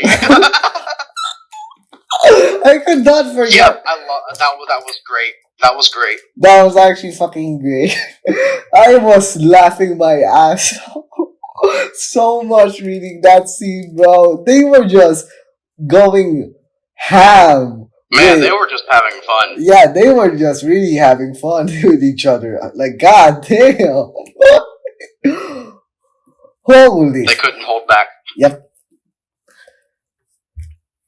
I do wonder how much, like, I think Barbie Yume, for fuck's sake, why am I saying Yume? Yue is like the only one who can probably girl handle Hajime. Can do what? Basically handle or basically dominate Hajime. That's always been the case. Yeah. Like she's probably like the only one. Probably like the rest. They probably get the other girls probably get tired early. But I think the only two, that will have Tio. I think Tio has a lot of energy. Yeah, Tio and Shia. I'm being honest, I think Shia. Yeah, Tio and Shia. And honestly, let's put Shizuku in there. Yeah. Not Shizuku, Kaori. Let's put Kaori in that list. With how much she's been holding back. Yeah. Honestly, those three would probably in some cases, they would probably do that, but not. This is a rabbit hole. This is a rabbit hole. But which ones do you? Aside from the obvious Yue, who do you think is the best night partner out of the bunch? I think it would probably be either Shizuku or Tio. Want me to explain? Sure, you can explain. Okay, first of all, with Tio, I think we already saw that scene with her and Hajime on that ship. She can go ham on shit. Probably even more than what Kaori and she can do on the bed. You think so? Yeah. Because she and Hajime had done. I should not say I can see it to that. Okay. She and Hajime has done, like, in what they described, wild fucking shit. So much wild ass shit that I can't even explain. What, Shia? No, with Tio. Like that in the cabin scene. Like, I can't really explain, like, you know they're going crazy the moment fucking the author just dropped like the positions they're in. I don't even remember that. What positions did he say? I honestly don't remember. I think think of the wildest sex positions you know. I think I don't know many. I watch anime. What positions do you think I know? I guess 69 probably the most famous one. Yeah, that's that missionary and the obvious ones are about the only ones that I know. Raw dog or dog, parang yeah, like that. And then so this is being cut from the podcast, by the way. Yeah. But like, I mean, I only know the ones that you see, and I fat fingered. Okay, you can continue. That was God's sign of telling us to stop with this conversation. okay. All right. Next. Back to Remiya. Okay. I think she's just unnecessary. Yeah. I can honestly agree as with a that. That's harem member, at least. yeah. I think if they made her a harem member in the after story, it would have made sense. But not like in the main story. Just like how Yuka has her moments in the after story. She doesn't become a harem member, but she's like, yeah. Okay. All right. Okay. Liliana, Liliana. last harem member.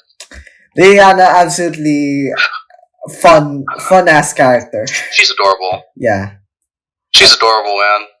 Yeah, and the after stories just make her more fun as a character. Remember, like I love her. I know that she's a workaholic. Yep. And I love her workaholic arc too. Yep.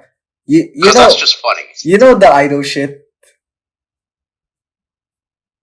Yeah. That fun. I think I do. I think I do. That was when it's been a while since I've read those after stories. So. Yeah, same. Yeah, she is so fucking fun, bro. She's free. I bet she had fun with Hajime. Well, that won't happen until like a few years later. To be fair.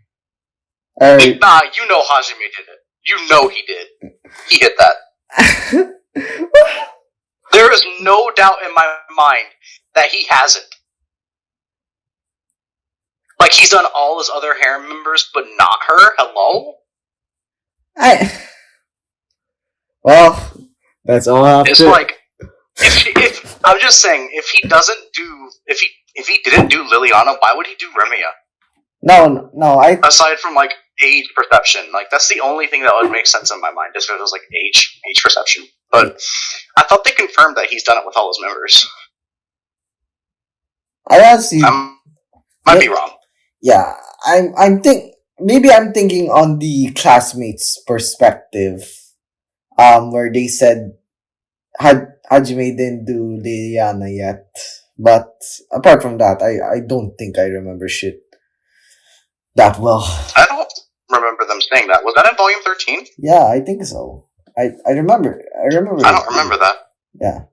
Well, that might have been a dialogue that I saw, but then brain just went, nah, he definitely did it.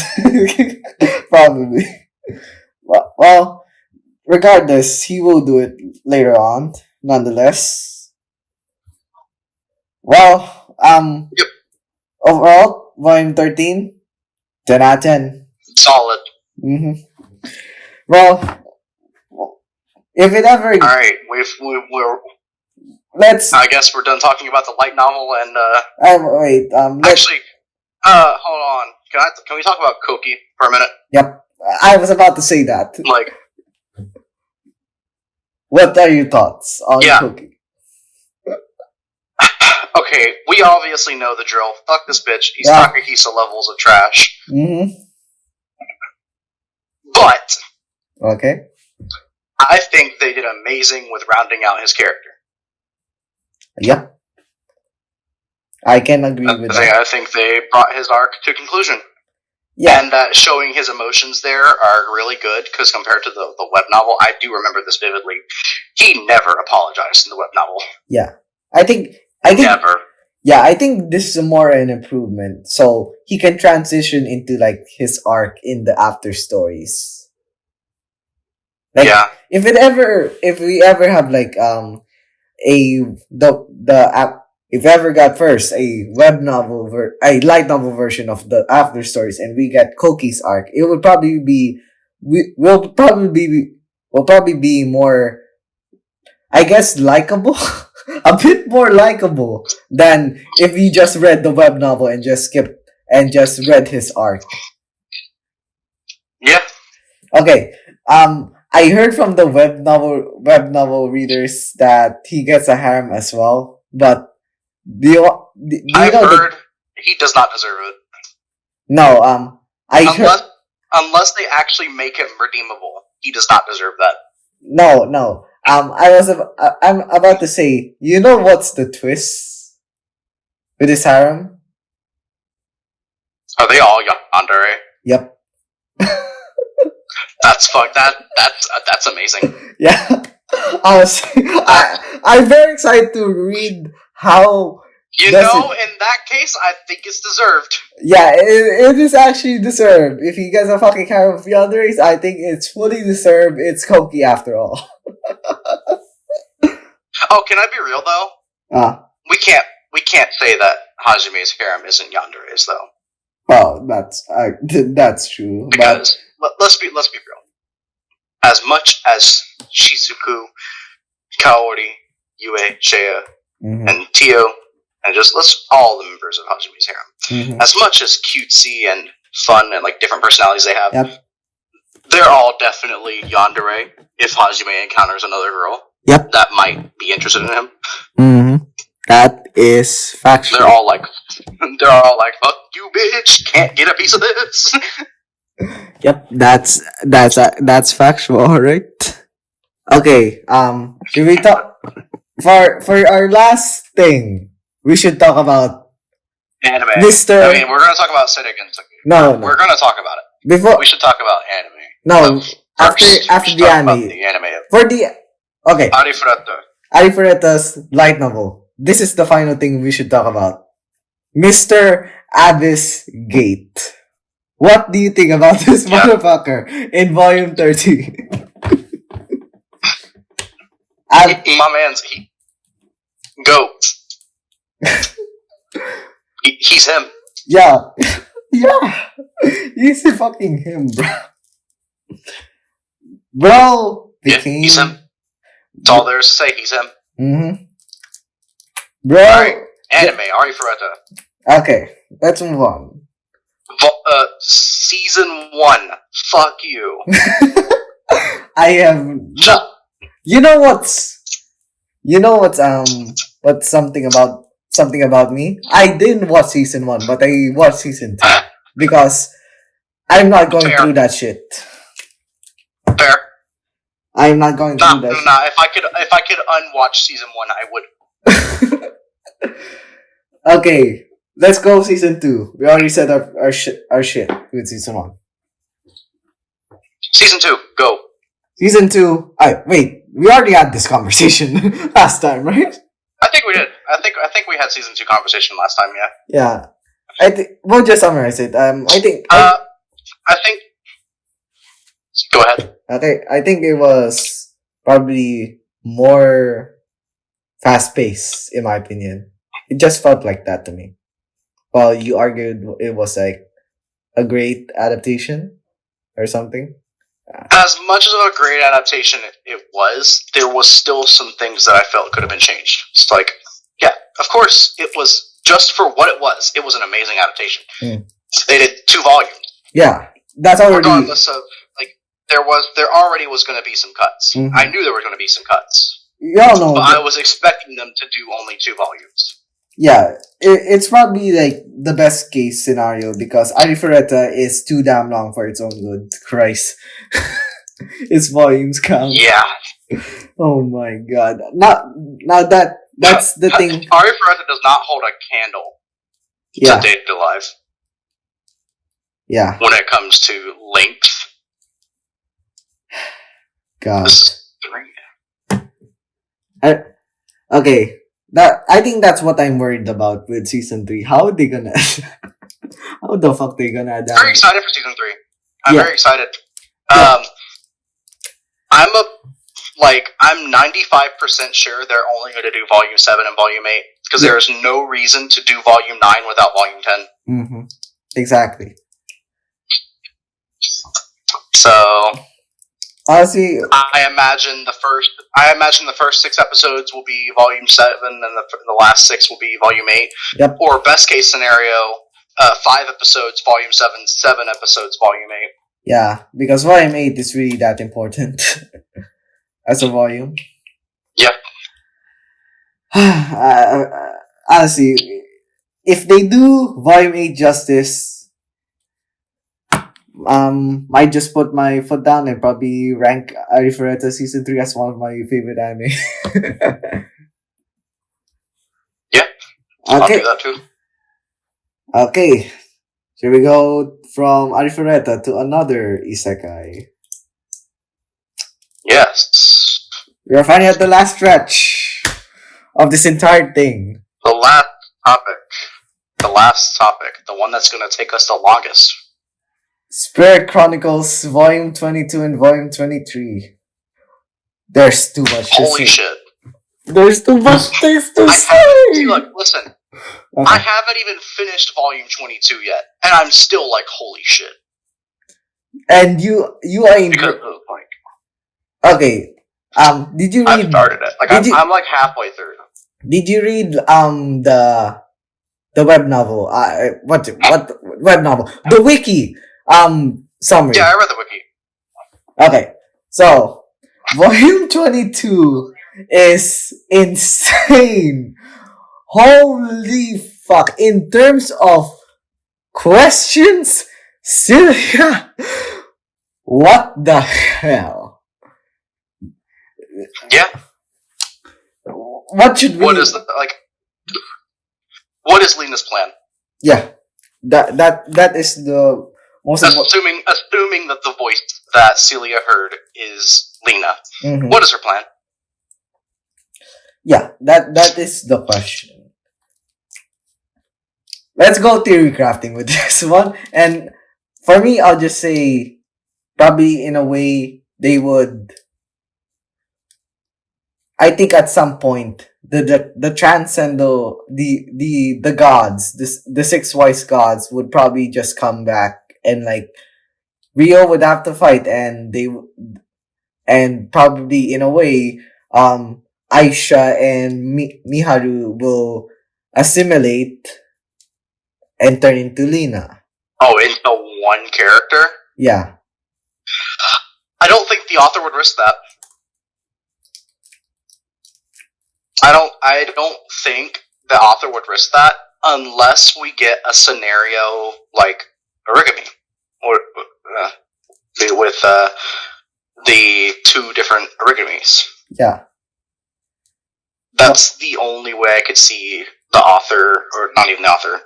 Yeah, actually, the author fusing those two characters together. Yeah. To make Lena. I can see your point. Because it's like, if she got all of her memories back as Lena, would then the personality of Mahiru disappear? Although we have the precedent of fucking Haruto not disappearing. Yeah. With Ryo. Or the Dragon King. Well, he doesn't have Dragon King's memories. Yeah. But like the same could be said, because we're not sure how mentally stable Mahiru is. Yeah. At this point. And second of all, we're gonna be mixing Miharu and Mahiru with this one, bro. You're already messing up. Did I say Mahiru? I said Miharu. No, you said Mahiru. Did I? Yeah. I didn't even catch that. Yeah, I'm catching that. Okay. What do you think? About? Yeah, your question that you asked, like, about Lena's plan. I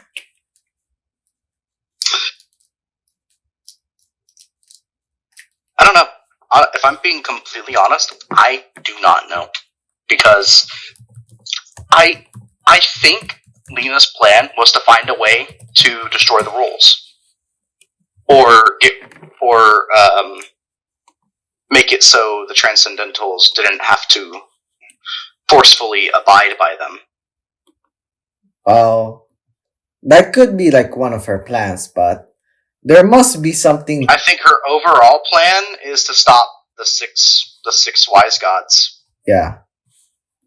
Or even more specific in this, to stop Reiss, whoever the fuck he is. Okay. Should we talk about, or we should save that for later? I wanna save that. I wanna save that because that's an important topic. Okay. Next up, what is actually Celia?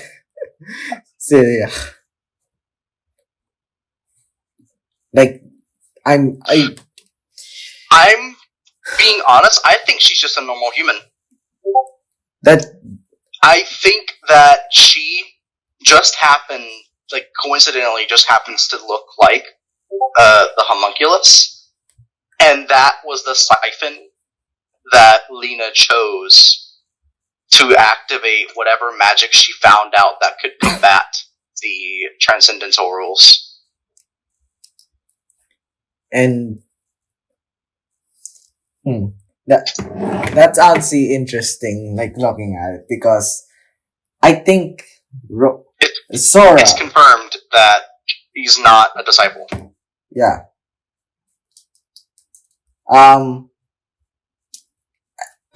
When talking about so yeah, we must talk about like the things Sora has said about her, and she said a lot of things about her, but most importantly, is she really like the key to breaking the rules? What do you think? I think she is, because the rules have been broken. She is the exception right now. Yeah. And with the analytical properties that she has now gained, like her ability to analyze the mask, I think that she will be able to build more masks for the time being. And later on would find a way to like break the rules altogether. Well, not. I think Rio is going to be the one to do that. Well, I would argue like both of them would do it.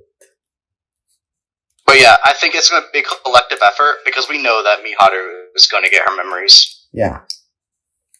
It's like, it's written in like blood on the walls. Mm-hmm. So, it would be a missed opportunity to not give her memories back. Yeah. Okay. We should really talk about like the hero system in this fucking verse. Like with Misato. Bad. Masato. Bad. I don't like it. I don't like the hero system in general, but I mean, it's interesting. It has an interesting twist to things. Yeah. Well, I might disagree with your take on the hero system. I can't deny it. It really is an interesting thing to add, especially in terms of the things relating to the great spirits. Yeah. Because, like, I think at some point, they also might have a scenario where the beasts are loose. Like, Volume 18. All of them? Well, all of them. Maybe all of them. Maybe even one of them or two of them. But yeah, I think just like Volume 18. If I were to think the next beast that I can imagine going loose is Takatrash. Takatrash. Definitely. I would think it's Takatrash. Mm-hmm. Now, should we talk about Takatrash? So we can be done with it? Well, we still have to talk about Reiss. But, you meant just done with Takatrash. Yeah. Oh, yeah, sure. Let's talk about Takatrash. Okay, Volume 21, 22, 23. Huh? Fuck this hypocritical bitch. Yep. Exactly. Albeit he doesn't remember. Mm-hmm. So, but I just, bruh. Mm-hmm. Okay. Just bruh. Volume 21, 22, 23. Bruh. That was just, honestly, for me, like I said, in the tweet I said, like, when I was reading Volume 22, Aki can change. I can understand that. But Takatrash, leave him fucking dead by the end. I want him dead. And I want his death to be fucking satisfying. like with Lucius. Yeah. Or maybe like even like worse than Lucius. Like more satisfying than Lucius. If I'm being honest. What do you think? Agree. Okay, we're on in agreement then, but thinking about like the epilogue of what Volume 22 gave, what do you think his next move would be now that he has become a total hypocrite? I want to know why he actually killed him, because they didn't in the wiki, there is no dialogue there. It's just like, oh shit, I killed a person. What have I done? Like, that's it. Hey. So I'm really interested to know what the circumstances surrounding that were. Well, I think considering the track record that should I even say translator or more like interpreter? I don't know. I just say one or the other. It doesn't really matter. Like, this is really like very confusing since in the wiki it's not actually like an actual translation. It's more like a very long summary, very detailed summary. Yeah. So going by their track record, I'm not really sure if I'm not really sure if they're explicitly removing that shit out, or Yuri was being ambiguous about it just to talk about Volume 24 that will come in August. That would be interesting if they were going to be ambiguous about it. Yeah. When's the translation from Volume 24 for the wiki? But Volume 24 releases in August, so 2 weeks after that, more or less. 2 weeks after the volume releases. I mean, interesting. Yeah. We don't have like a planned translation for Volume 23 yet. J Novels has a track record of just stopping for like a few months before they translate the latest light novel, like after like a long period of time. You know how many times I've gone on there just like, hey, this is released already. Translate that shit. Release it. I remember like Volume 13 of Arifureta when it was released. When you translate that shit, bruh, it's already over. Give it to us, bruh. Yeah. How many months did it take?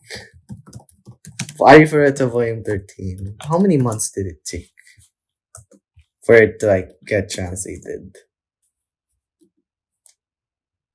Don't think it took that long. Let's see.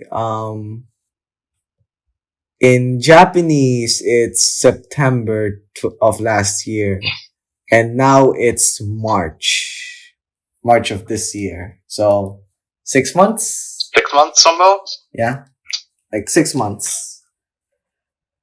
But still, that's a very long time compared to like their usual 3 months. Am I right? Yeah, 3 months. Schedule, like when they're not really caught up with shit. So yeah, I'm very excited. What's gonna happen next? But we already talked about Takatrash. We already talked about Celia. Let's talk about Miharu herself, and maybe even Aisha. So, what do you think? What is that? What are the consequences of her not choosing what her dream said? I don't even know if she chose the right choice there. Yeah. Based off of her dream. I don't know. It's. Let me get my copy of Volume 22 for a bit, but there's this dialogue at the epilogue of Volume 22 where it says, let me check. So I don't know. It's like. Okay, found it. So I'm about to say like the epilogue, so keep in mind. It's not a dream. This isn't a dream. As planned, that boy is near you and is affecting your consciousness. There's no time lapse, so listen carefully. Who are you? Miharu called out to the voice in the white space. You will have to make a decision at some point. That voice continued without answering her. An extremely vital decision. When that time comes, one of those options One of those options will clearly be wrong, and you'll absolutely be certain of that. What are you doing? Should I say, what are you saying? Miharu said. And the last thing was, I highly recommend you choose the wrong choice. My mic was muted. Fuck. I was asking, what do they mean by wrong choice? It honestly says, Do they mean the absolutely wrong thing that you think you should choose? Shouldn't ever choose? Is that what they mean by the wrong choice? Yeah. It's left ambiguous. Like, after that, it says, the voice spoke into Mayu's ears like a witch's whisper. But that voice grew more and more distant until, after that, Miharu meets, Hiroaki, Takatrash again, for fuck's sake. I was thinking about fucking Hiroaki. Okay. Anyways, what do you think of that? Yeah, it's like, because that's left so ambiguous, I cannot say whether or not she made the right decision by not forgiving him. I think he should never be forgiven. Yeah. Even if, like, that's like, it would be absolutely wrong, like, that phrasing in the wiki synopsis, it would be absolutely wrong to forgive him here. Mm-hmm. There is no reason to forgive him. I think even if you follow the voices, the mysterious voices' words as directly by saying, I must forgive him because I feel that it is absolutely wrong to do so.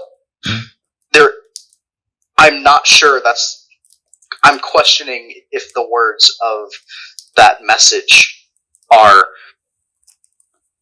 what they say they are. What if the wrong choice was to forgive him? What if the wrong choice was to not forgive him, though? Yeah. What if the right choice in that scenario, the one that you felt you absolutely must do, is forgive him? Yeah. It's really left ambiguous like that. Like, now to keep a perspective on things, I think this can be a parallel to the web novel version of Volume 10. You know that? I'm not sure. Because can you explain? So, I have not read the web novel because fuck that shit. That looks so fucking ass. Second of all, from what I've heard, the web novel version of Volume 10 is where it feels like fan fiction, but it's a parallel. I think it's more of a parallel what happened? to basically what you call this? Miharu goes with Takatrash to the what kingdoms? The Serostella. Oh, she goes. Yeah. She chooses to go with him. Yep. In the web novel. Yep. Why? Like, I don't know anything further than that, but it really gives like a different perspective as like what she's doing now. It's like a parallel, if anything. It shows like what the writer wants to do exactly. Like, I'm actually curious. Would this be like a scenario similar to that, or would this be a different path that only he would know? I don't know. I'm honestly, I'm just like, I don't know what goes on in the author's mind.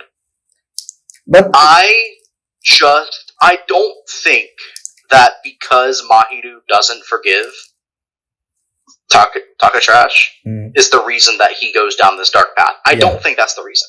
I think he was inevitable to go down that dark path. Yeah. So if Mahiru, by not forgiving Takatrash, and if that means that she ignored the warning that she heard in her dreams, if that's what that means, I wonder what the consequences are. Yeah. Because I highly doubt that the consequences of supposedly ignoring the witch in her dream is Takatrash going down that path. Yeah, they're... Because we knew it was going to happen. We knew it was going to happen since Volume 10. We knew it was going to happen. Exactly. Now, we just didn't know when. And now that it has happened, all we're gonna do is just wait for what's gonna happen next. It really gives me excitement for that. Honestly, I think that Masato is going to be the one to stop Takahisa. Yeah. Not Ryo. Yeah, it's highly likely that would be the case. I think that Masato is going to have to make a choice. A hard choice. To either spare his brother or kill him. Yeah. That's what I think. Yeah, it would be. And I'm going to be honest, I think he's going to spare him. I think that he's going to spare him, but at the cost of something for Takatrash.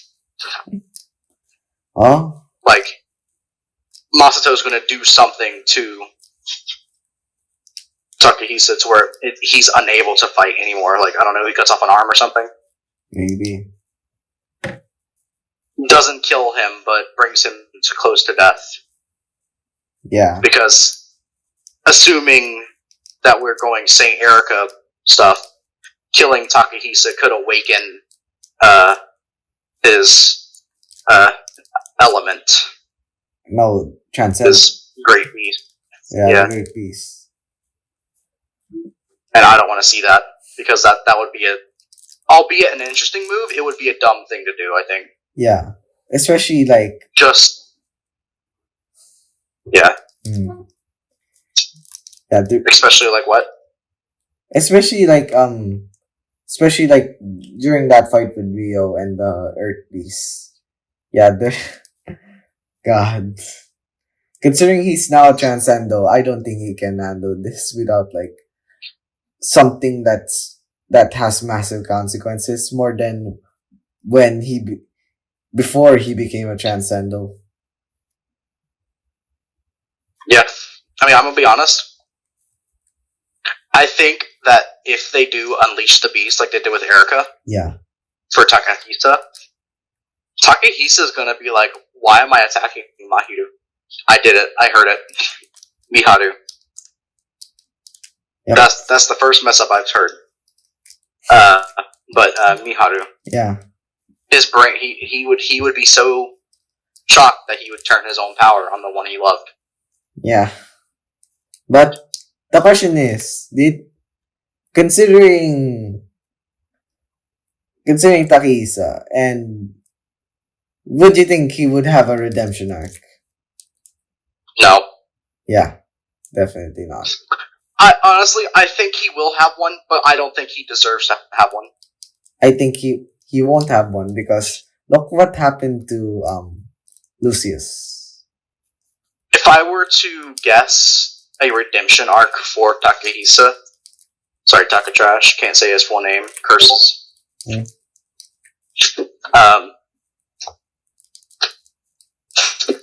The only redemption I could see bringing to that character is him killing himself to stop the Great Beast. Yeah. That would be the thing that I would see, that I would like to see. Is if he were to redeem himself, it would be to sacrifice himself to save the ones he loves. Yeah. And the people around them. Not around him, around the ones he loves. Yeah. Although, I feel like that's a double-edged sword. That could...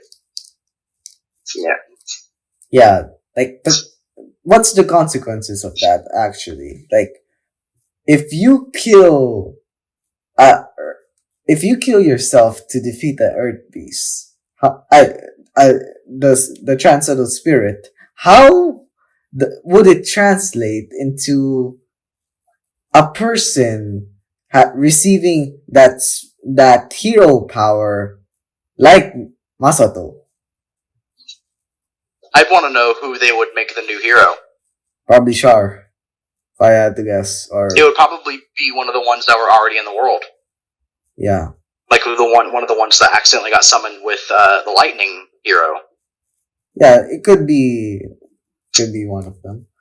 But for now, that's just something we'll have to see when we get to. We'll have to see in the future. Yeah. Well, we done with Takatrash? Alright.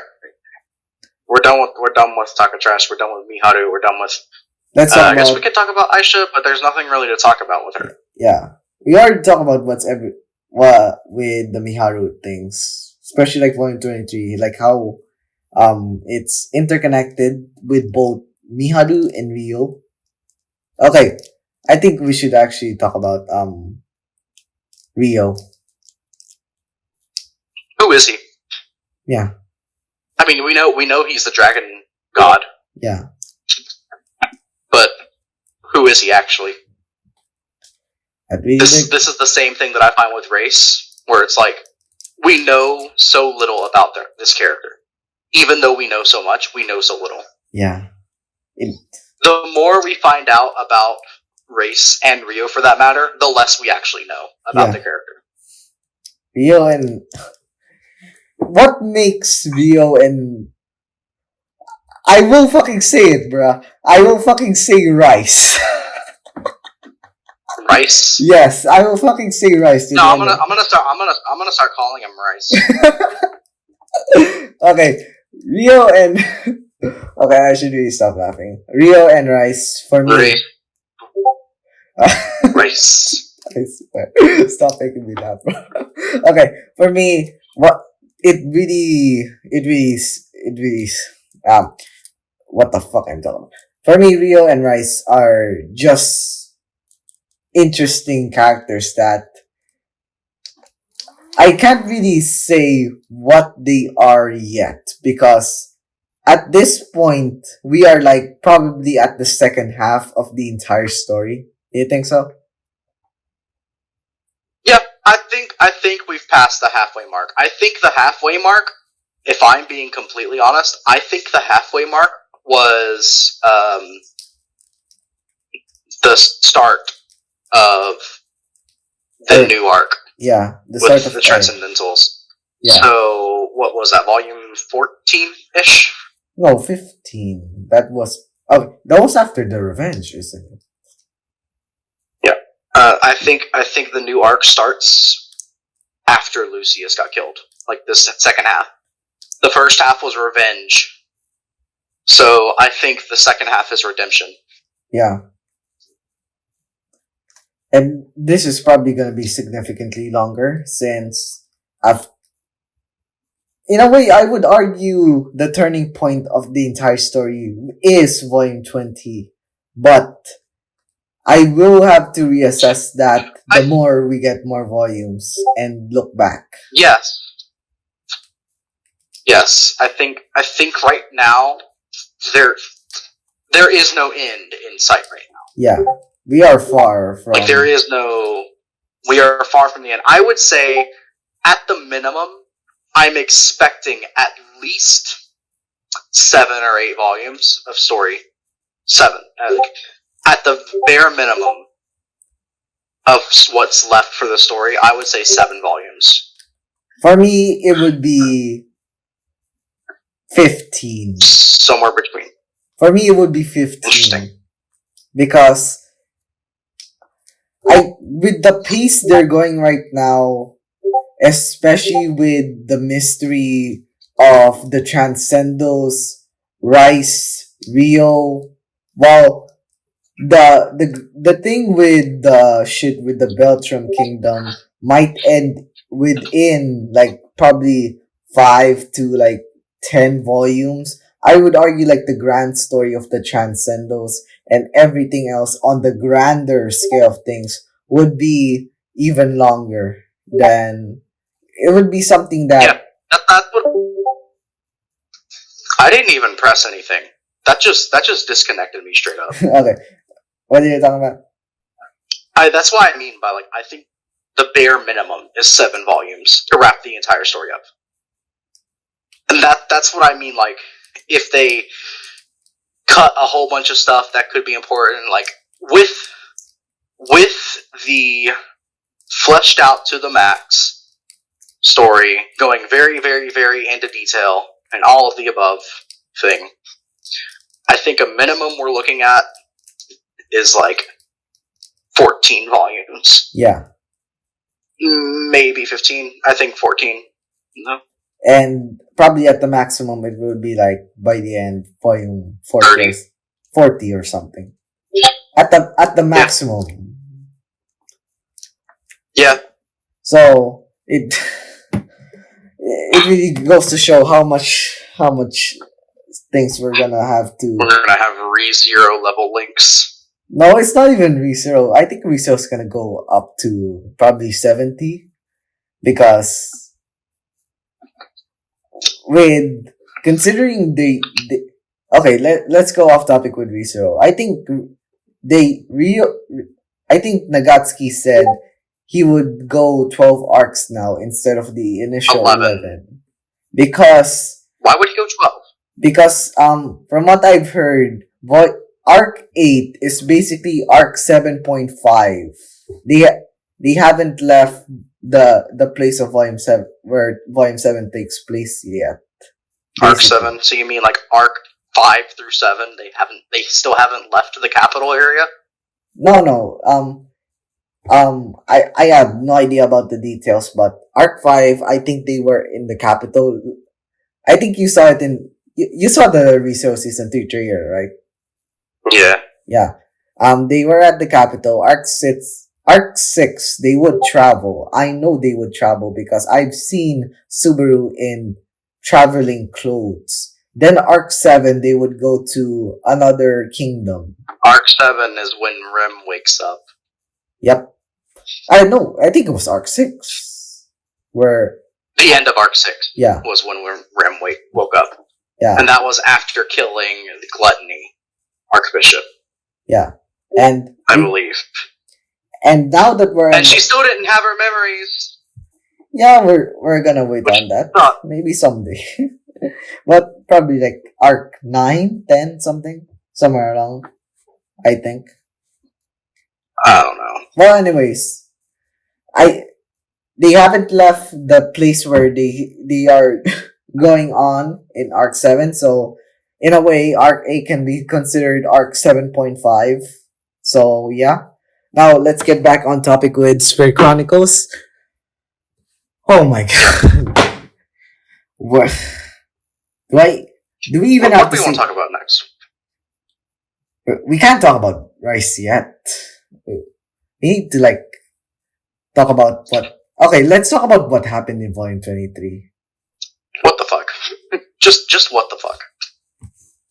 I am curious. Especially, the transcendence, the effects on the world are very interesting to me. Yeah.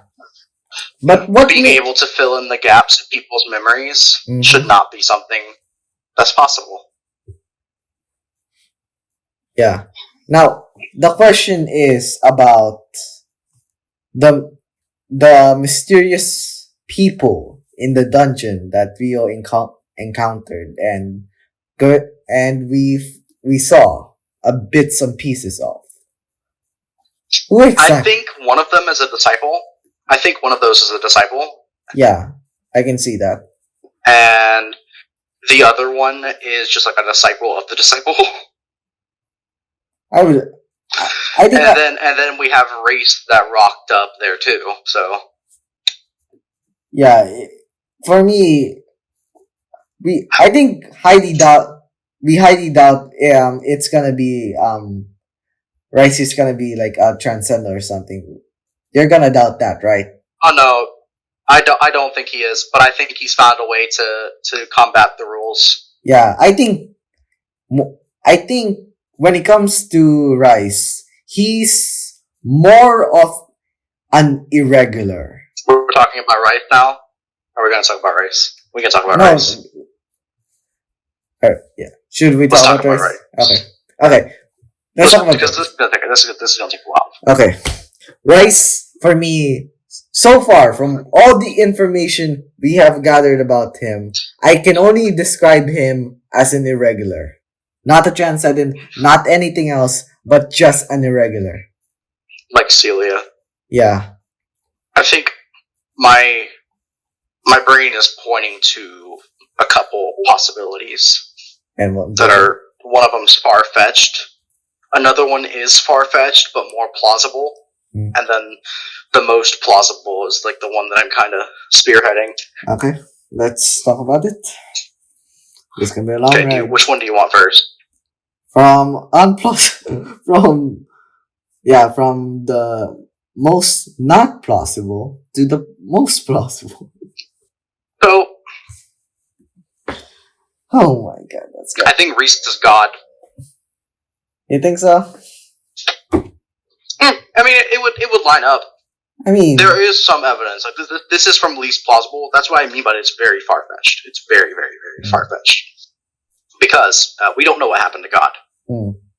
But we do know that he created the rules. And just left. And then just left. He dipped out. So that's pretty much it to that theory. Is like, okay, if he's not affected by the rules and he knows about the rules, and we still don't know the upper limits of his powers. Yeah. Now the question about God. Because every single time we fight him, he's like, "This is just my power for right now. This is all I have right now." Emphasis on the right now part. Yeah. Like, if you think talk about God. Yeah, we should talk about God. Like, his disappearance. What do you think actually happened? Did he just... I think he died. You think so? I mean, okay, supposing that Reiss is God, I think God gave himself a mortal avatar, but then gained his abilities down on Earth, and like his memories and all that stuff. But Reiss's personality took over. But that's only supposing that he is God. And that's where we talk about the second one. Yes, so my second guess, which is less far-fetched than the last one, but still far-fetched, is that Reiss is a demon from the Divine War, or like the part of the enemy forces of the Divine War, one of the survivors. Yeah. That hid himself. I can actually see that. It would line up because he's not from the world, so therefore his abilities would not fly under the radar of a transcendent, but he would be able to perceive transcendence. Yeah, and if I remember correctly, though, the ones from the Divine War, the opponents of the Transcendence were from another world, right? Yeah. So the rules don't apply to them, and that means that's what I mean. Yeah, it really would line up. Now, it's less far-fetched, but I don't think that could. Yeah, I don't know. I think we know he's the Pope. We know he's the Pope. Yeah. My third and most plausible theory is just like you said, he's an irregular. But I want to further that and say that he has gained power on par with the Transcendents while not being transcendent. Yeah. He's basically, in a way, okay, this would actually be more plausible if this is the case, but in Volume 22, I've already said this so many times, but he does not get pissed. He only gets annoyed, right? Whenever Rio messes with him. But during Volume 22, when Celia shows her potential, Reiss is actually fucking pissed at that. But the question is, what made him that pissed that even Rio can't even do to him? I think I think that this is only the first time we've seen him actually mad. Yeah. I think that Rio will actually make Reiss mad. In a way. Because he is the Dragon King, yep. But he's not the Dragon King. Mm-hmm. He's Rio. I think Rio will find a way to gain power on par of the Transcendentals. Yep. That isn't the Dragon Kings. And then Aisha will similarly do the same thing with Lina. Mm-hmm. And then Miharu will become Lina. Yeah, I can see that. But Miharu's personality, like how Haruto and Rio's personality took over Dragon King's, Miharu's will take over Lina's. Now, the question will be is, what will be Seiya's position in this entire ordeal? If that would be the case. What's the disposition?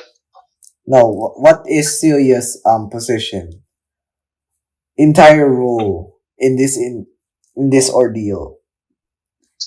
Because we have seen her being more than meets the eye since the very beginning. I think she is like one of the main three heroines for a reason.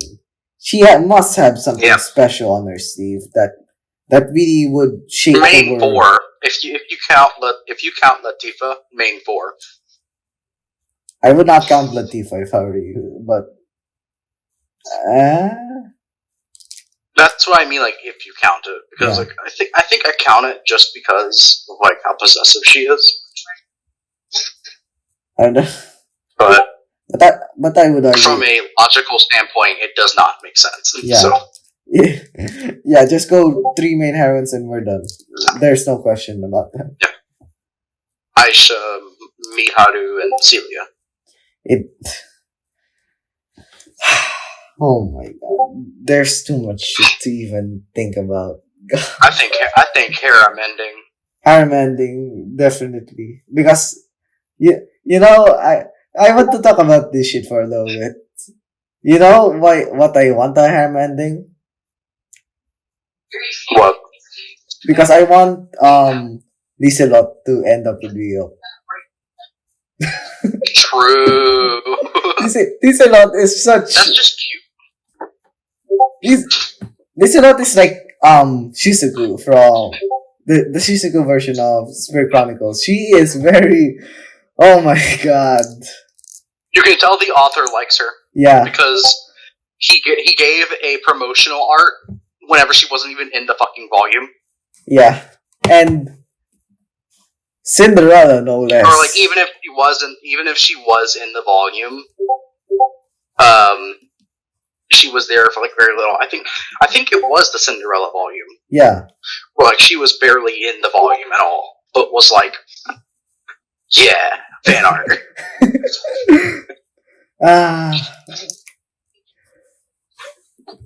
Got it. Okay. So we talk harem. The harem aspects of this show. So just to melt our brains off.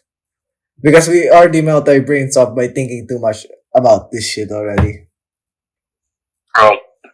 The Beast Girls are some of my favorite characters. I love the Beast Girls. Yeah.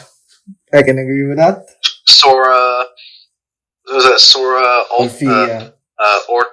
Ortlind and whatever the fuck her other name was. Orphea, Sarah, and Alpha? Was it Alpha? No, definitely not Alpha. Alma. I don't know. I don't remember. Alma, Sarah, and Orphea. Okay, now I remember. Yeah. Yeah, I would agree with that. Okay. Great girls. They're amazing. Okay, I'm curious, what do you think of the Beltram sisters, Christina and Flora? I don't think they should be in the harem.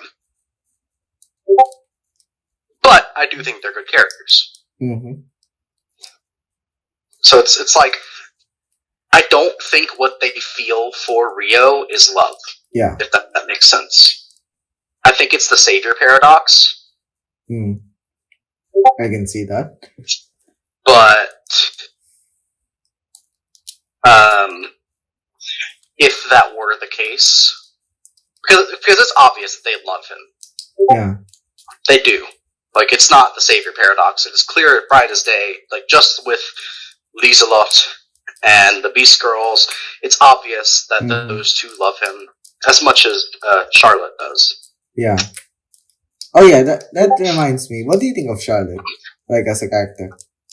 I think she's a nut, but she's a fantastic character. I love her character. Yeah. She's great. Really gives... I don't know. She's an interesting character to me. Yeah, I would agree with that. But let's talk about the thing that we always forget.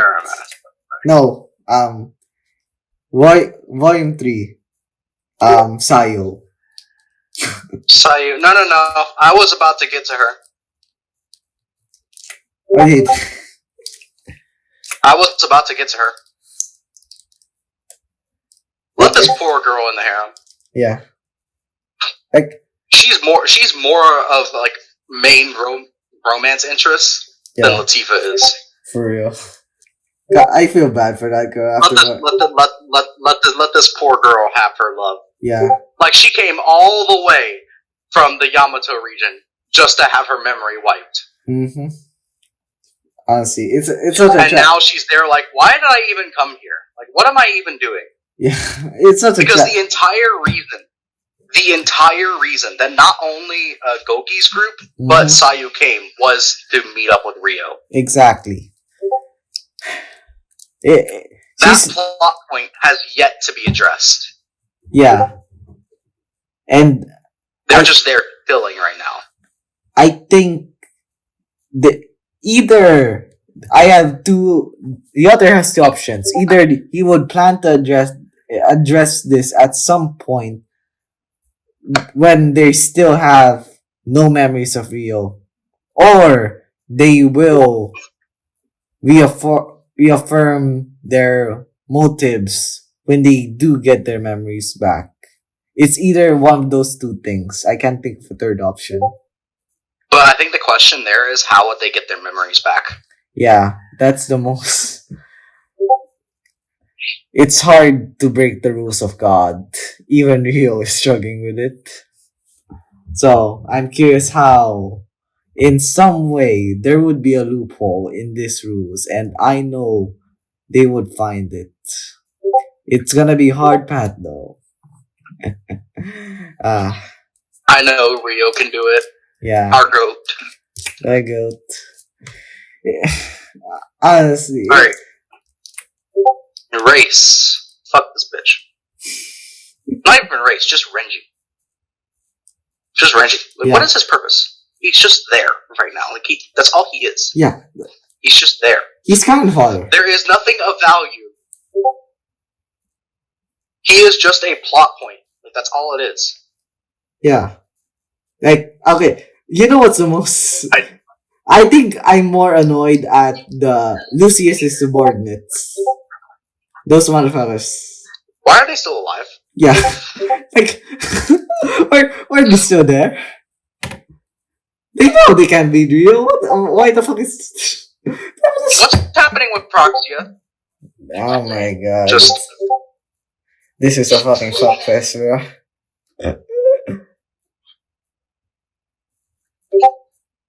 It's just bro. Like, that's all it is. It's just bro. There's too much. That's all you can say. There's too much shit, bro. We can't even explain this shit properly. We can't even convey this shit. Oh my god.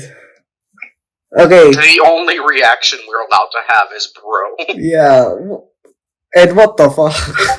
Because it's not finished. It's like there's so many questions that need to be answered and addressed. Yeah. That I don't think the author is going to address until literally the last minute. Yeah.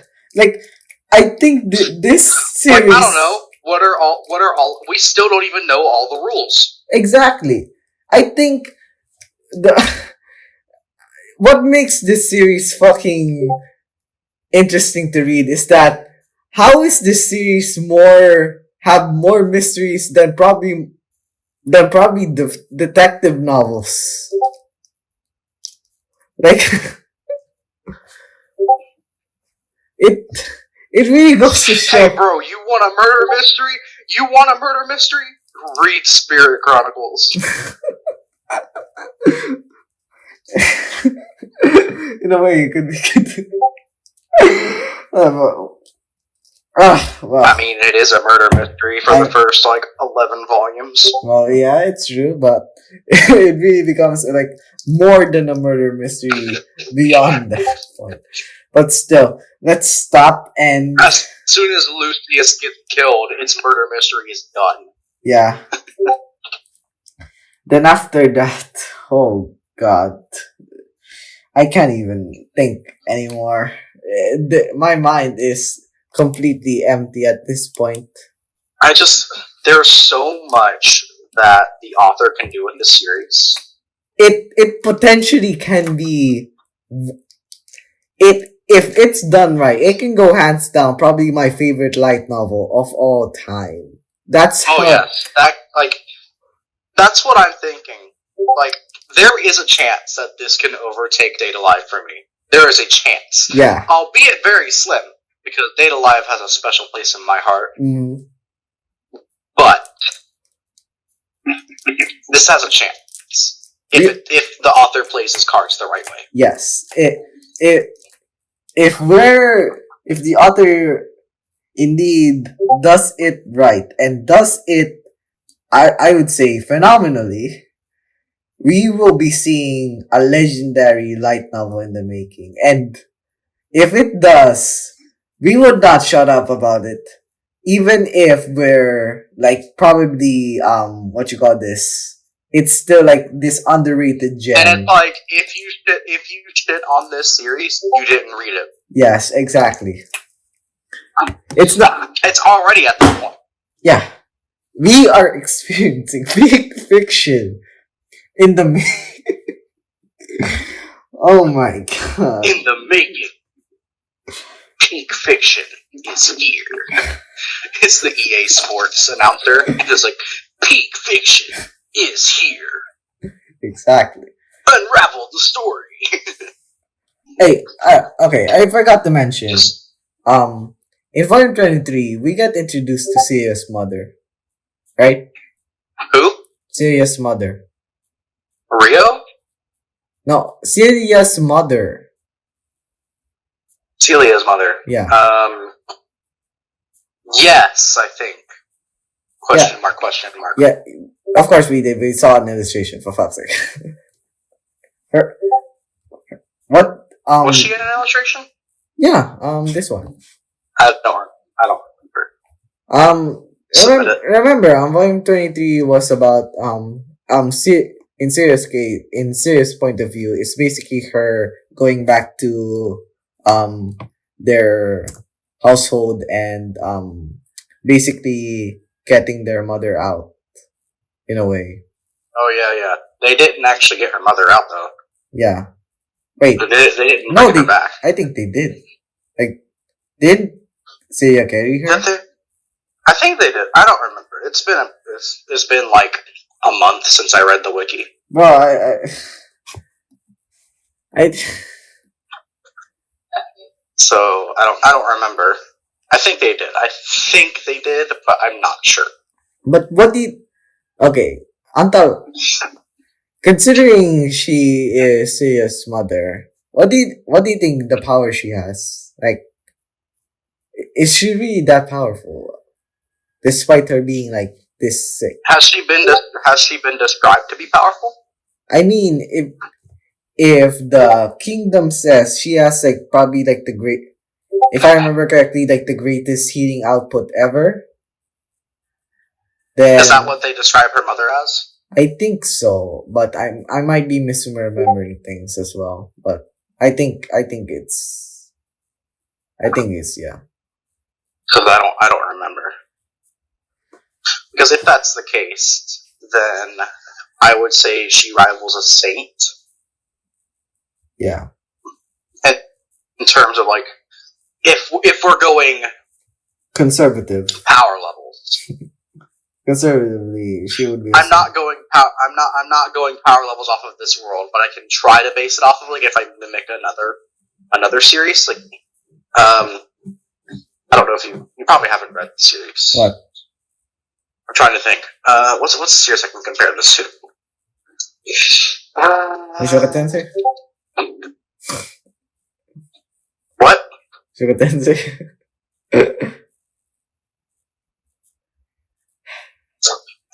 Just so there's this series I've read where the most powerful entity is the hero, and the second most powerful is the saint or sage, male or female version. So if I were to put it in terms of this world, a healing factor only,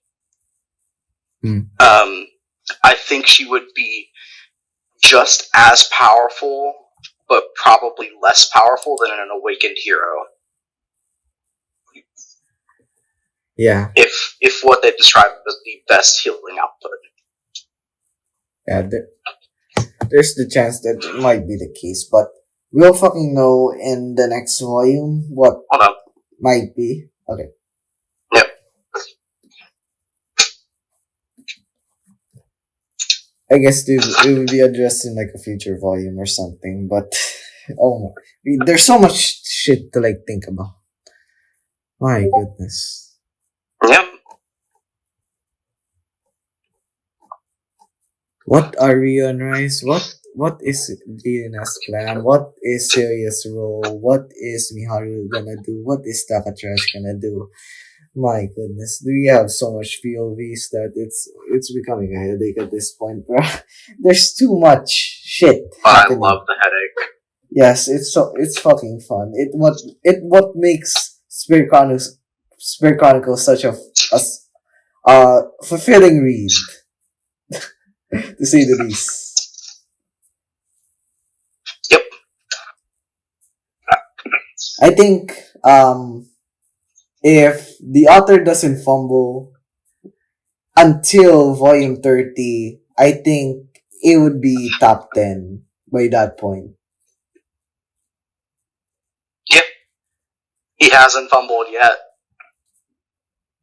I must see. Every single volume. He cooked. Every single volume has been peak so far. So he fucking cooked every volume. Like, I'm genuinely worried if he does fumble.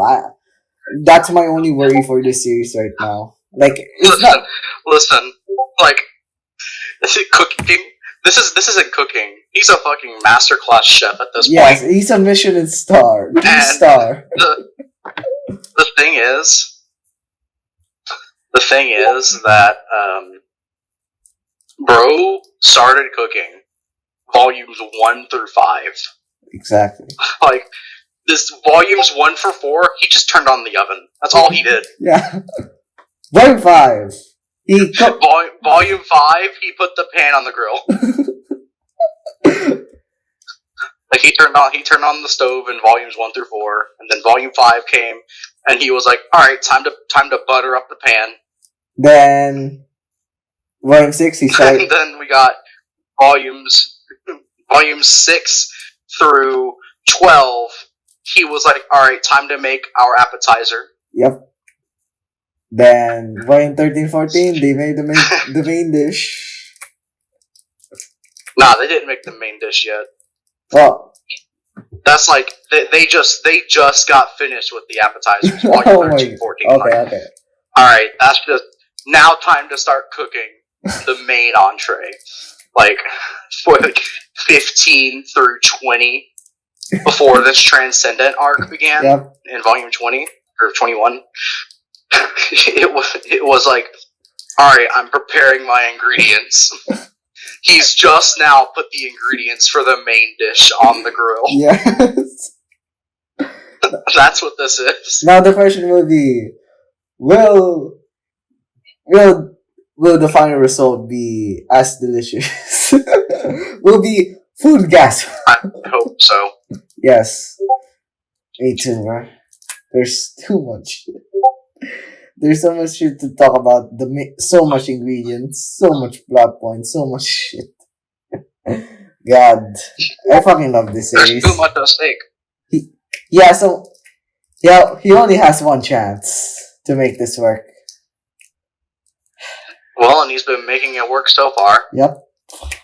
And if he does have like a plan, if he has this plan to the very end, I would say I think he would be cooking to the very end if he actually had this plan, had like a bullet point of my man's just like he's already making the menu for desserts. Yeah.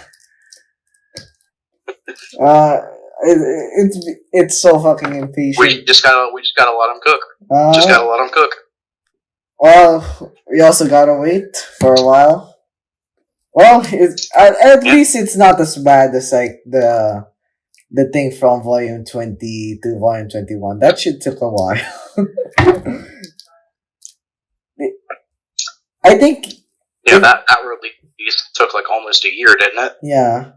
It was really painful. Like, as someone who has experienced that cliffhanger during just the summary. God. I would never forget, like, the experience I had theory crafting about Miharu and Aisha. Fucking. That just made me realize I love this series more than I thought. And we're now 3 volumes in after that, and I still keep loving this series consistently, and I hope it keeps going all the way. Maybe even reach a higher peak than 20 and 14 could. I hope so too. Well, we'll just have to wait and see. And yeah, should we talk about the anime? Or yeah. I think we already talked about the anime enough. Like, it's a disaster, dumpster fire. No, about season 2.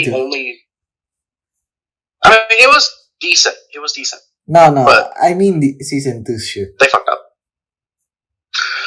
I'm excited for season 2, but I don't have my hopes up. For me, I am just genuinely curious. How the fuck are they gonna include Volume 4 in there? They're gonna start with Volume 4. Yeah. That's what they have to do. They have no choice, honestly. But I don't know how they're going to swap the introductions with Celia. Maybe at the end of the gang. Maybe at the end of the Volume 4 adaptation.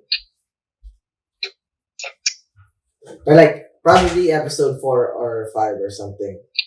They would. Maybe. Then after that, we go to where we first met Liselot. Or should I say proper introduction, since we already met her back in Volume 1. Yeah. And we go from and then we'll probably start with the restoration arc. No, I think it would end at like Volume 7. Volume 7, yeah, whenever they reveal Lucius. Yep. That's Volume 7, right? I think that's Volume 7. My brain is lagging. Yeah. But Volume 7 is... That's whenever they had the abduction incident. Yep. Okay. I think that's when they'll introduce... I think they'll stop there. Like, it'll be like, Season 3 coming soon. Like, and then, like, they'll do 8 to 10. Probably. 8 to 10, and then they'll probably just round out, go through 14. Yep. The next... For Season 4. And then they'll just fucking stop. Yeah. They'll say, alright, story's over. That's what I feel like the anime is going to do. Is just like, okay, story's over, guys. I mean, I'm sure, like, I'm honestly, sure. I'd be shocked if they made it. I'd be shocked if they made it past season 2. Yeah. But do keep in mind, it's been gaining traction lately. It's in sales, it's growing. Yeah. I honestly love to see it. Give that author more. I like seeing more people like seeing more people jump on the franchise. Yeah, I do like that a lot. It like one day, maybe by the end, it will not just be us. Maybe we'll have more people on this shit. We can talk about and discuss what future volumes about. Yeah, Well, I hope we get more stands. yeah. For now, it's probably just us. I know one. I only know like two mutuals who has read it and like it, but they're probably not like the biggest. One of them's currently still reading it, right? Like they're just about to start the wiki translation of 23, I think, or are they on 22? No, I think they stop at 21. Because I know there was an individual that just finished like 21. Because like the first minute I think he finished 22 or no, he finished 21 like a while ago. Then 22 the second one he finished 21 recently. I don't know if he has read volume 22 yet. Let me check. You know Michael? No. Okay. That's one of the moods I have that has read Spirit Chronicles. It's honestly sad. We're still like a small ass fan base, but it's good. I'm glad that it's getting like good reception despite like the anime being looking like a generic isekai. That's my problem with the anime, is that they made it a generic ass isekai when it's not. Yeah, it's honestly sad. Anything but generic. It's special. Oh, you know what I want to do?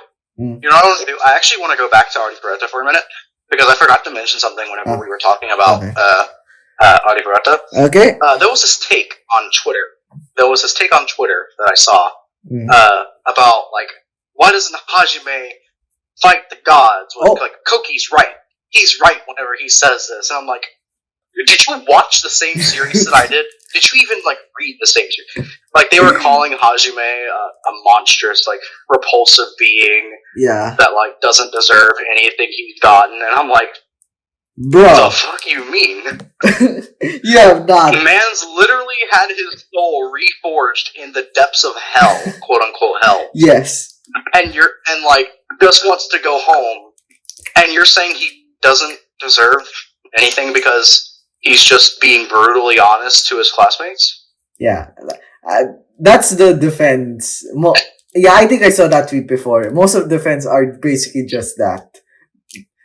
Basically explain to those motherfuckers just saying, you don't know shit. You don't know zero things about what Hajime has fucking gone through because the anime fucked up volume 1. They actually did volume 1 decently well. Volume 1 in season 1 was the only volume that got a decent adaptation. And it was still bad. Well, I discussed that with the voice actor as well. Like he was very, very like disappointed in season 1.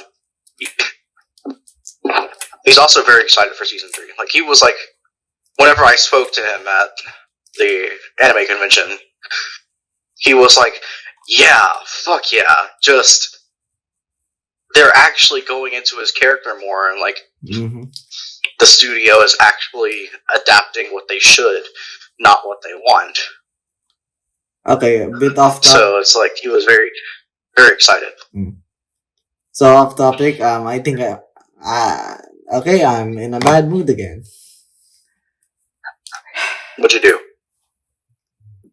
Scrolled through Twitter and saw an AI art of Mahiru, and it's one of the Hanikoto trained ones. Send it.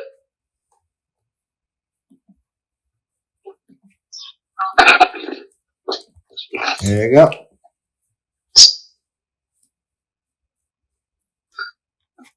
That doesn't even look that bad. Oh, like I said, it pissed me off because they just copied his style. They trained it. They did not do shit. I think This is like the same thing that's happening in the.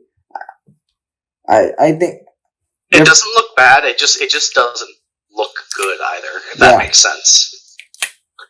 It's not bad. It's just not good. Well, I honestly should stop. AI should be discussed for some things for an expert. I'm not an expert on shit like this, but I'm fucking pissed that it exists. Honestly, it's really sad what artists are going through every day, man. I just don't like that they're taking artists' jobs. That's all. Like, if we're going to be a fully automated society, then we need universal basic income. Yeah. We should not talk about politics, but I just wanted to say that. Yeah. Okay. Because that seems to be the point we're heading to. Yeah. Okay. So let's stop and are we done with all the topics? Yeah, I guess we just go to general banter now. Okay. We've talked about all the important stuff, so now we can just go off of random tangents. So what should we start? Hold on, let me just make sure of something. How long did Spirit Chronicles last? Because an hour and a half. Not an hour and a half, but close to it. I think we're. I honestly don't. We doubled time with our podcast just by talking about Spirit Chronicles. Probably, but I think considering we're almost at. Wait for it. 5, 4, 3, 2. Welcome to the 3 hour mark. Yep, 3 hour. We're now at the 3 hour mark, folks. We knew we were gonna get here. Okay, General Banter, what should we start? What should we start with? I don't know. Like, what seasonals are you excited for? For me, when it comes to seasonals, Tonikawa, season 2. Because... Oh, yes, that comes out... That starts today, actually. That starts today. Yeah, I think so. Yeah. Yeah, it does start today. The episode just released, like an hour ago, and yeah. We're gonna watch it after this. Yep. Okay, Tonikawa season 2. We just watched the episode together. Like, you start live streaming it on Discord. I mean, if we could, but the episode has not yet released, I'm sure, because it's only been like an hour. But it probably be after we're done, we'll probably see it. And probably. If we do, you want to what do you call this? Want to do a watch party? Yeah. Okay. We'll watch party it up. Just a basic watch party, but okay. Next one would be, I guess, Dr. Stone. Interesting. I haven't done much with Dr. Stone. Like, I've seen a bit of it, but I haven't gotten into it. For me, like, Dr. Stone, I may have grown out of it, but Dr. Stone used to be one of my favorite animes, and so fucking good. I stopped at the manga at this season actually. Stone, or should I say, New World. At the New World arc, I stopped at some point of where the content is. So past that point, I'm gonna be anime only because I'm probably not gonna read the manga anymore. But yeah, Doctor Stone for me is like used to be one of my favorite. It's still like a great show to me, but yeah, right, probably just fell off like at some point. How about you? I have, aside from Tonikawa, because I am kind of excited for that, I think 3 other seasonals this season that I'm interested in. Okay. Because there's two isekais. Well, they're all technically isekai, but one of them isn't. doesn't follow the rules of an isekai because it's the one that I'm like just bandwagoning on because I just want to see how well they do. I'm not even necessarily excited for it. It's the cheat isekai where it's like he's like, I got a cheat skill in another world and became unrivaled in the real one. I think that's what it's called. Yeah. The one where the character finds a door at his grandpa's house. That one. Yeah. Because I read the light novels before. It's pretty interesting. I heard, like, I think the red flag for me not reading it is that the author is the same as Fruit of Evolution. You saw that one? I've read that web novel. I haven't seen the anime, but I've read the web novel. It's just okay. So the writing in Fruit of Evolution is not good whatsoever. Like it's not. It's objectively bad. But it's just a fun. It's just a fun like to have fun with. It's a good series to just have fun with.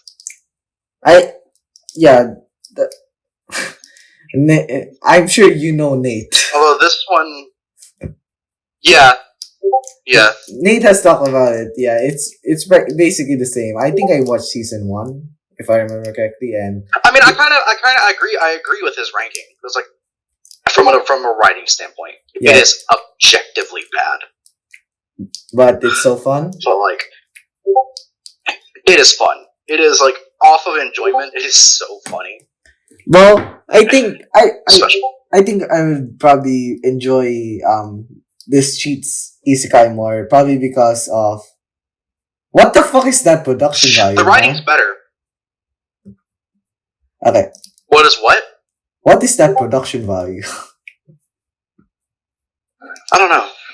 They really gone hard. There's a lot of people that are saying that the quality is just going to go down from here. Like they're only making it look pretty for the first couple episodes. You think so? Not really. No, I don't agree with that. I think it's gonna remain consistent because there's not a lot of anime, and I mean this very literally. There's not a lot of anime that tone down the quality of animation mid-season. Yeah. If this is one of those, I would be genuinely shocked. Yeah, agreed. Well, I think people just have their doubts because this is the studio that made my worst enemy. What's your worst enemy? When it comes to anime, Berserk 2016. What? Berserk? Yep, 2016. Oh yeah, that was the worry because they were saying that it's gonna do another Berserk where they were like it's gonna have good animation for like the first couple episodes and then it's just gonna get downhill from there. No, and I'm like, I think in some cases like it's like JC staff all over again. Yeah. Like, my God. Oh, that's how I'm viewing it. It's just the JC stuff. Well, anyways, let's talk about another show. What's the other one?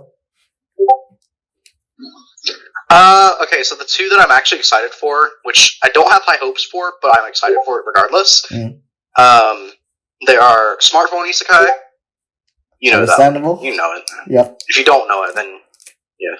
I mean, I know it's okay. And then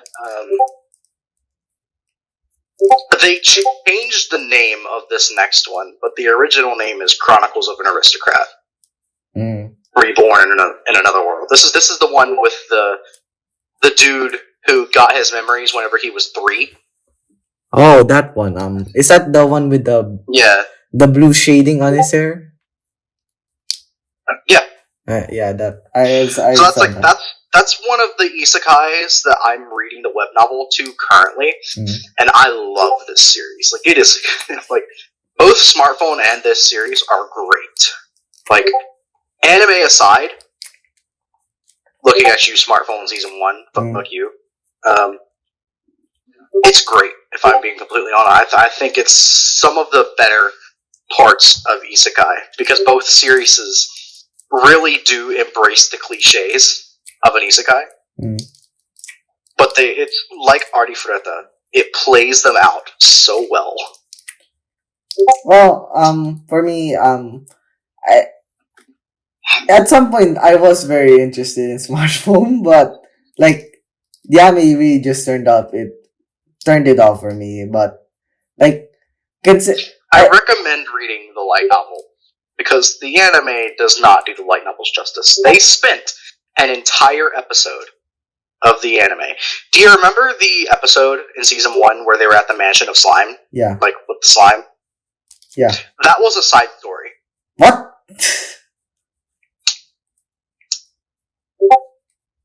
What? That was a side story. Why? This is a 12 episode isekai. Why would they do that? They spent an entire episode adapting a side story rather than the main story. Oh, that's JC Staff. That's JC Staff at that point in time. After all.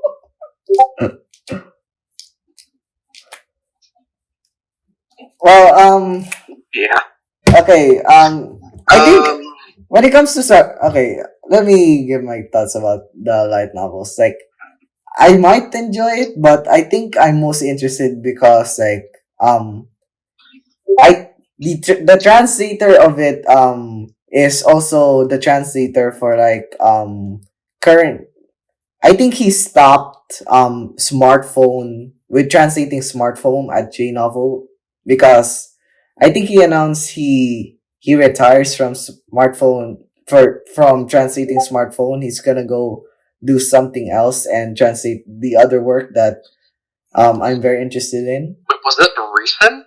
Was this recent? Yeah, the translator is because there's 27 or 28 volumes translated right now. Yeah, he's the translator that's I think gone from volume 1 to up until now. He basically says he's retiring with 28. Why? For There's context, no reason. For context, if you haven't seen his Twitter, he's basically what you call this, the Murphy's Law incarnated. Anything that can go wrong will go wrong. Yes, he is that guy. I'm surprised he's even alive at this point. So he's retiring to work on something else. Yeah, I think he's also working on the largest on the largest video game on the game with the largest video game script of all time, and that's like the full package, no DLCs whatsoever, just like just that release, longest video game script of all time. He's working on that. Interesting. You know what it is? What? Rance X. What? Rance X. Oh God. I mean, God. I mean, like, good on you, goat. But like, I mean, oh God. I mean, I think similar to Spirit Chronicles and Arifureta, it has probably even worse reputation. But despite that it does, considering of the events of the series. I mean, yeah, but I know how much of a diehard Rance fan you are. I'm not gonna trash that series. Yeah.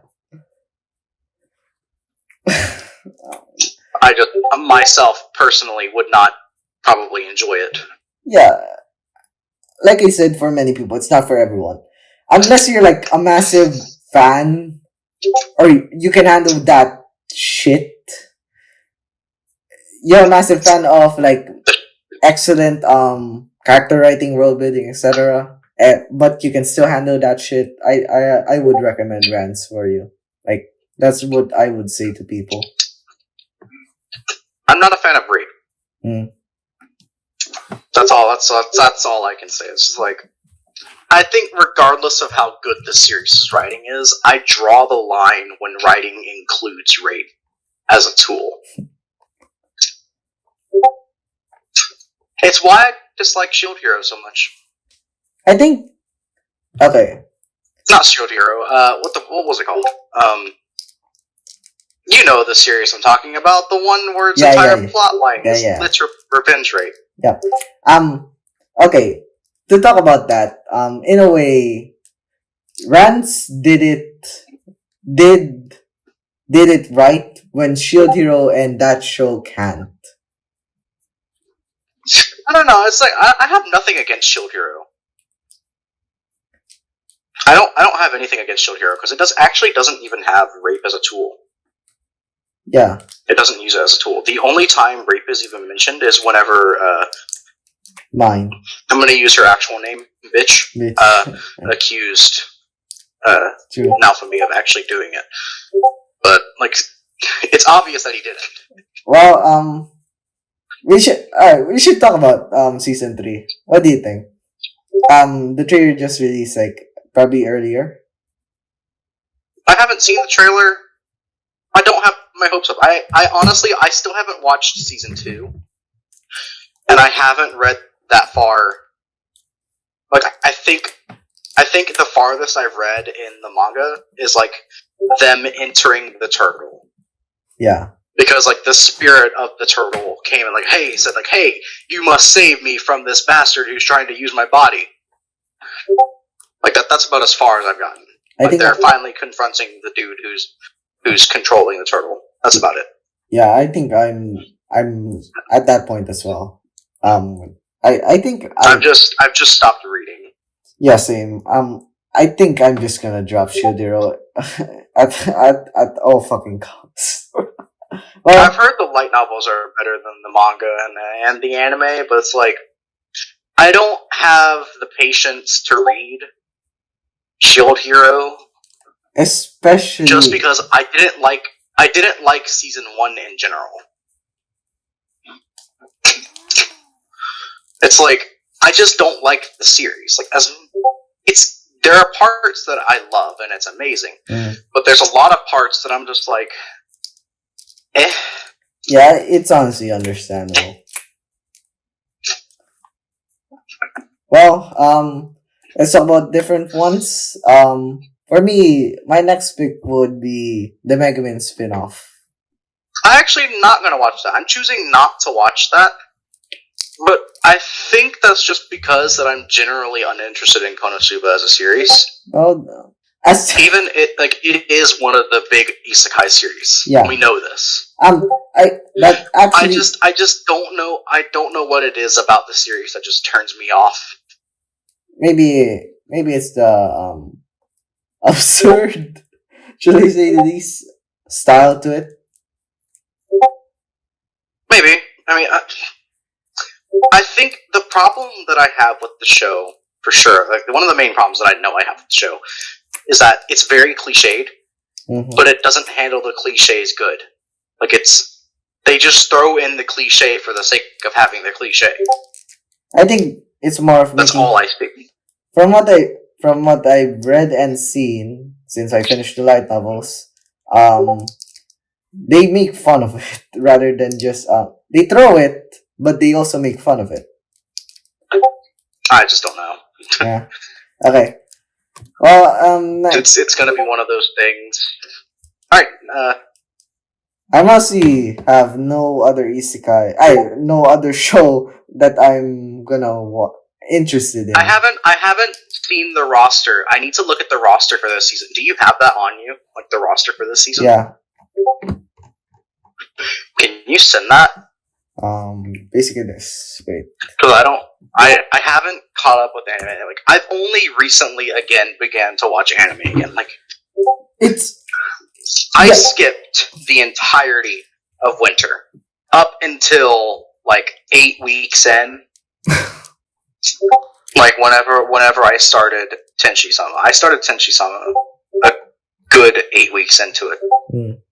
and I don't mean just like, I mean seriously watching it, because I had seen a lot of clips from it and knew how bad the adaptation was, but I hadn't seriously watched it until that point. Yeah, there's actually nothing. Not Tonikawa, Doctor Stone, Konosuba spin-off, GT Sekai. Let's see. Vinland Smart Saga. Pony Sakai. Oh yeah, I've heard of this one.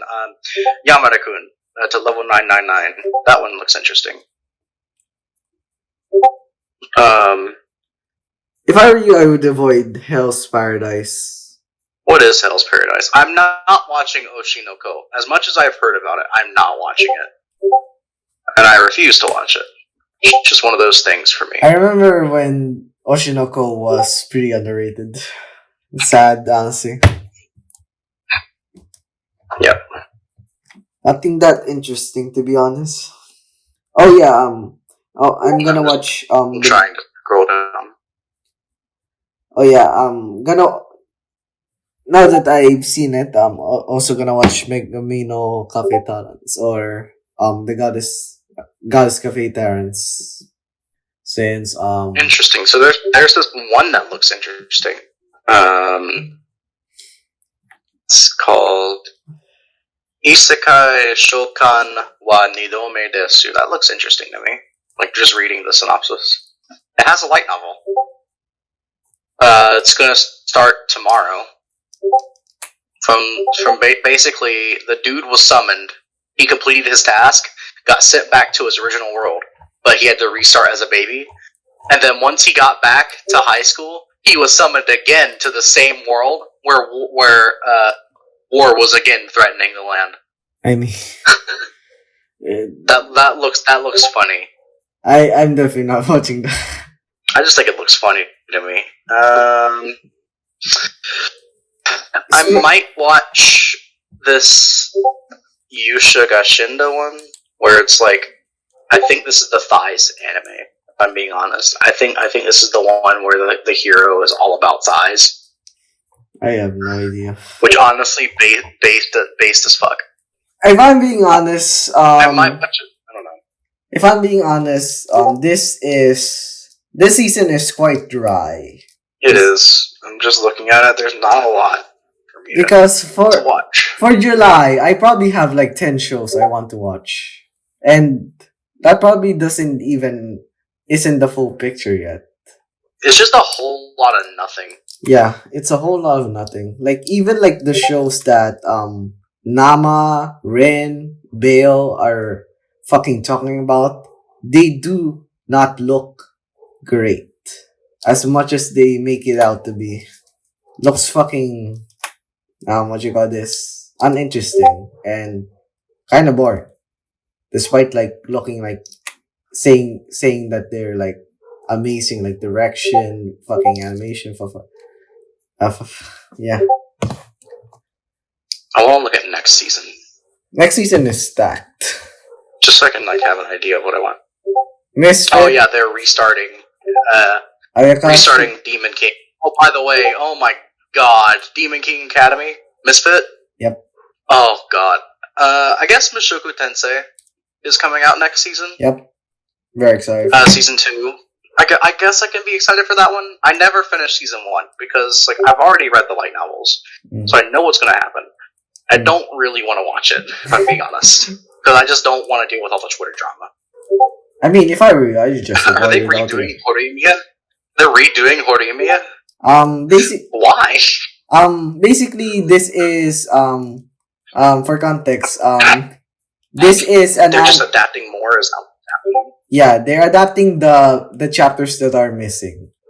Oh, so instead of the episode 12 bullshit, I never finished Horimiya, by the way. Yeah. I stopped at episode 11 because I heard what they did at episode 12. I finished the anime and manga, and I have to say, it's rushed, but I wouldn't even consider this rush, if I'm being honest. Like, in between they just focus on the main chapters with Miyamura and Hori, while the other but the other chapters are just pure size of life shit with the other characters and with Ori and Miyamura included. Oh, I still remember their names even after all these years. Depressing. I think for next season, I'm curious on how they'll adapt Reign of Seven Spellblades. I'm pretty sure you have heard of this. What? Yeah, I've heard of it. I haven't watched it. Is this the Nanatsu no Maken? Yep. Is that what it's called? Yep. Reign of Seven Spellblades. Yeah. The one that I'm most excited for, just like the first 4 lines of text. It's the girl who forgot her glasses. The girl I like forgot her glasses. I'm excited. I'm excited for that. She actually looks really good. Yeah. She looks really good. You know, I recently honestly that entire line, aside from the one at the end there, Zom 100, those actually look decent. Like all of these look decent. Yeah, it has some. I don't know. Yeah, we have something to look forward to with summer. It's gonna be a good season. Yeah. What's this? Yume Meru Danshi wa Genshi. Okay.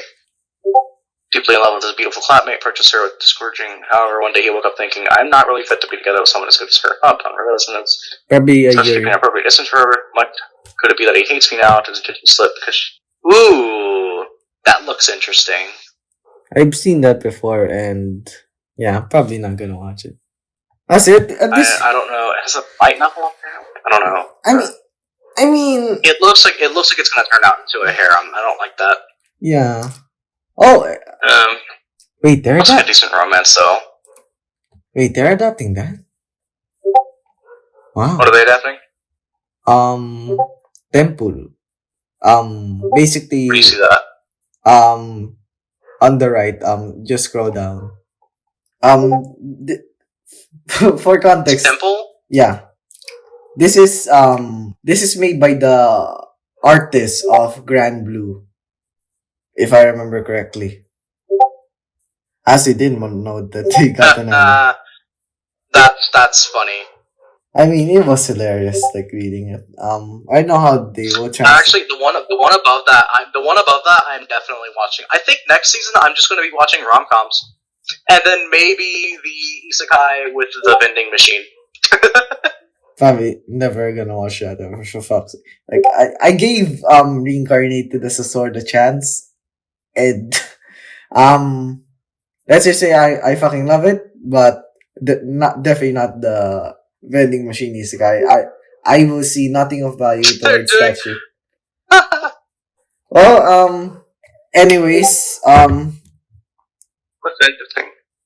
Some of the stuff looks interesting. I just don't know. It's like a big to me. Some of it. Should we stop what you call this?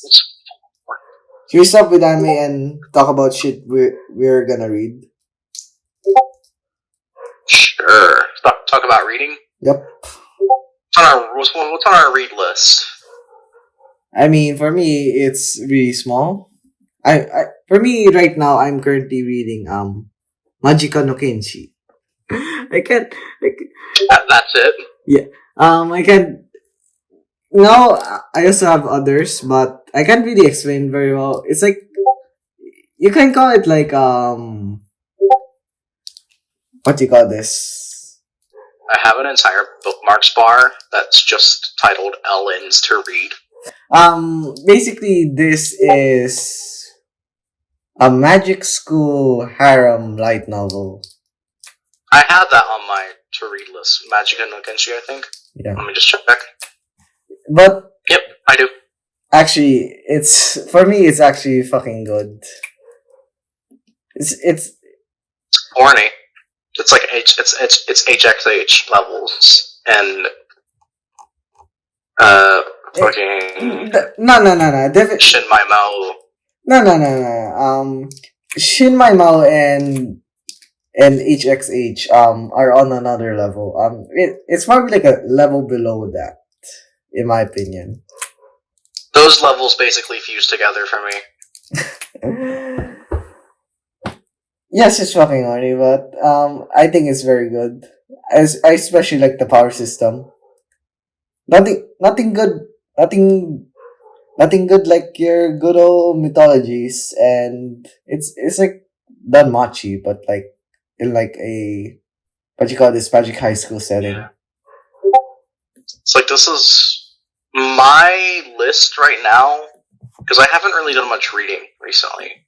I've done a lot of nothing. If I'm being honest. I know I'm gonna finish this volume 22 of Suki.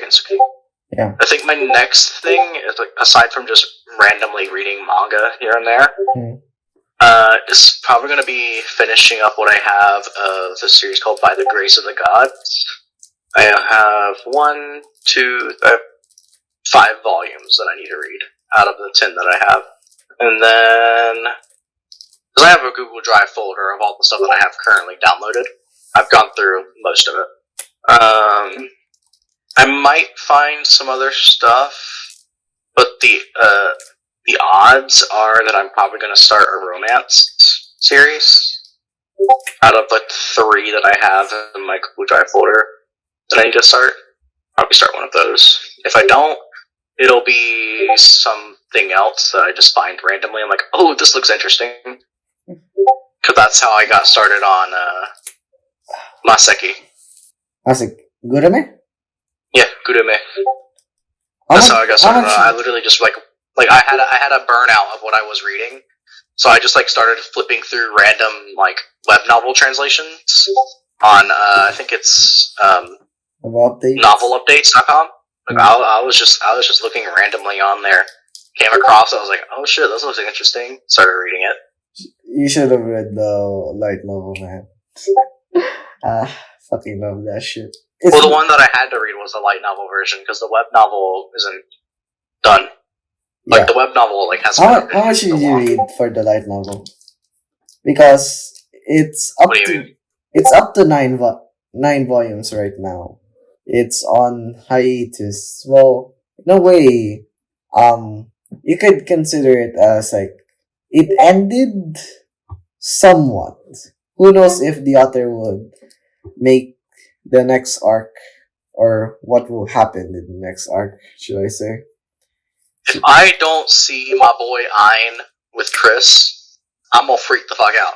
Because as much as I love Krone, Chris is where it's at. Oh, probably. Can you agree with me there? I want to see the harem, but it's only gonna be Ein. It's only gonna be Krone and Chris. Just those 2. Nobody else. Okay, if it's like that, I would agree. But I think those are the only 2 characters that have been introduced. And I don't want any more.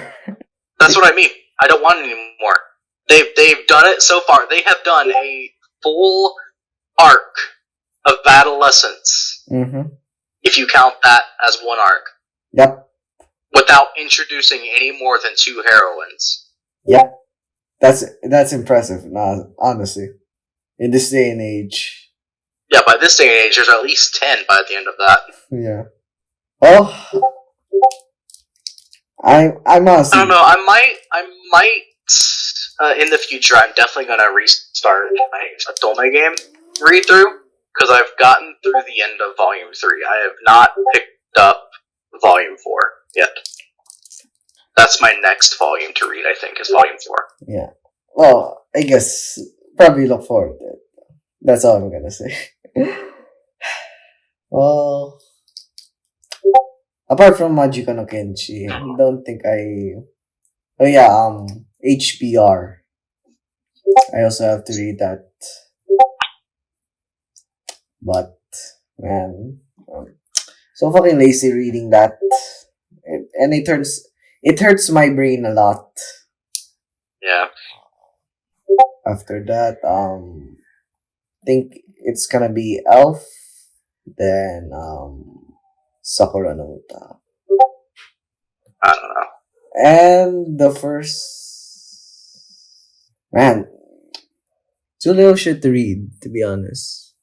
I'm probably not going to finish it. There's too much shit to do. I wish it was like back then, or you could just read shit so much. Now it's just hard to Yeah. even find something interesting. There's a lot on my read list that I'm probably never going to end up reading. Agreed with you there. I'll check my fucking read list. These are probably the series that I'll probably never will read ever. Even though I have them in my plan to read list. GTO. Origairu. Oh, I'm probably joking with that because I have the light novels physically. Kamisurena. Yeah. Probably even the Hyoka light novels. Yeah, I think I shred off everything. Anything else we want to talk about? How long is this call been going for? Hold on. What time did we start this call? Like 10? 4 hours ago. Yeah. 10 10 a.m. to you. 2 p.m. 2 a.m. for me. Do you have anything to do like today? Honestly, probably just sleep after, then read shit. Okay. Cool. I mean, yeah. Well, I can't say that after taking up literally 4 hours. We're just gonna be the Nameless Podcast. That's our name, Nameless. Yeah. Why not?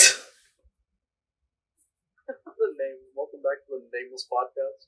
We have no idea what the fuck we're gonna talk about until we talk about it. That seems right to me. Yep. I honestly don't know what I'm gonna do with this. This is 4 hours. Alright, I think we're done here. Yeah.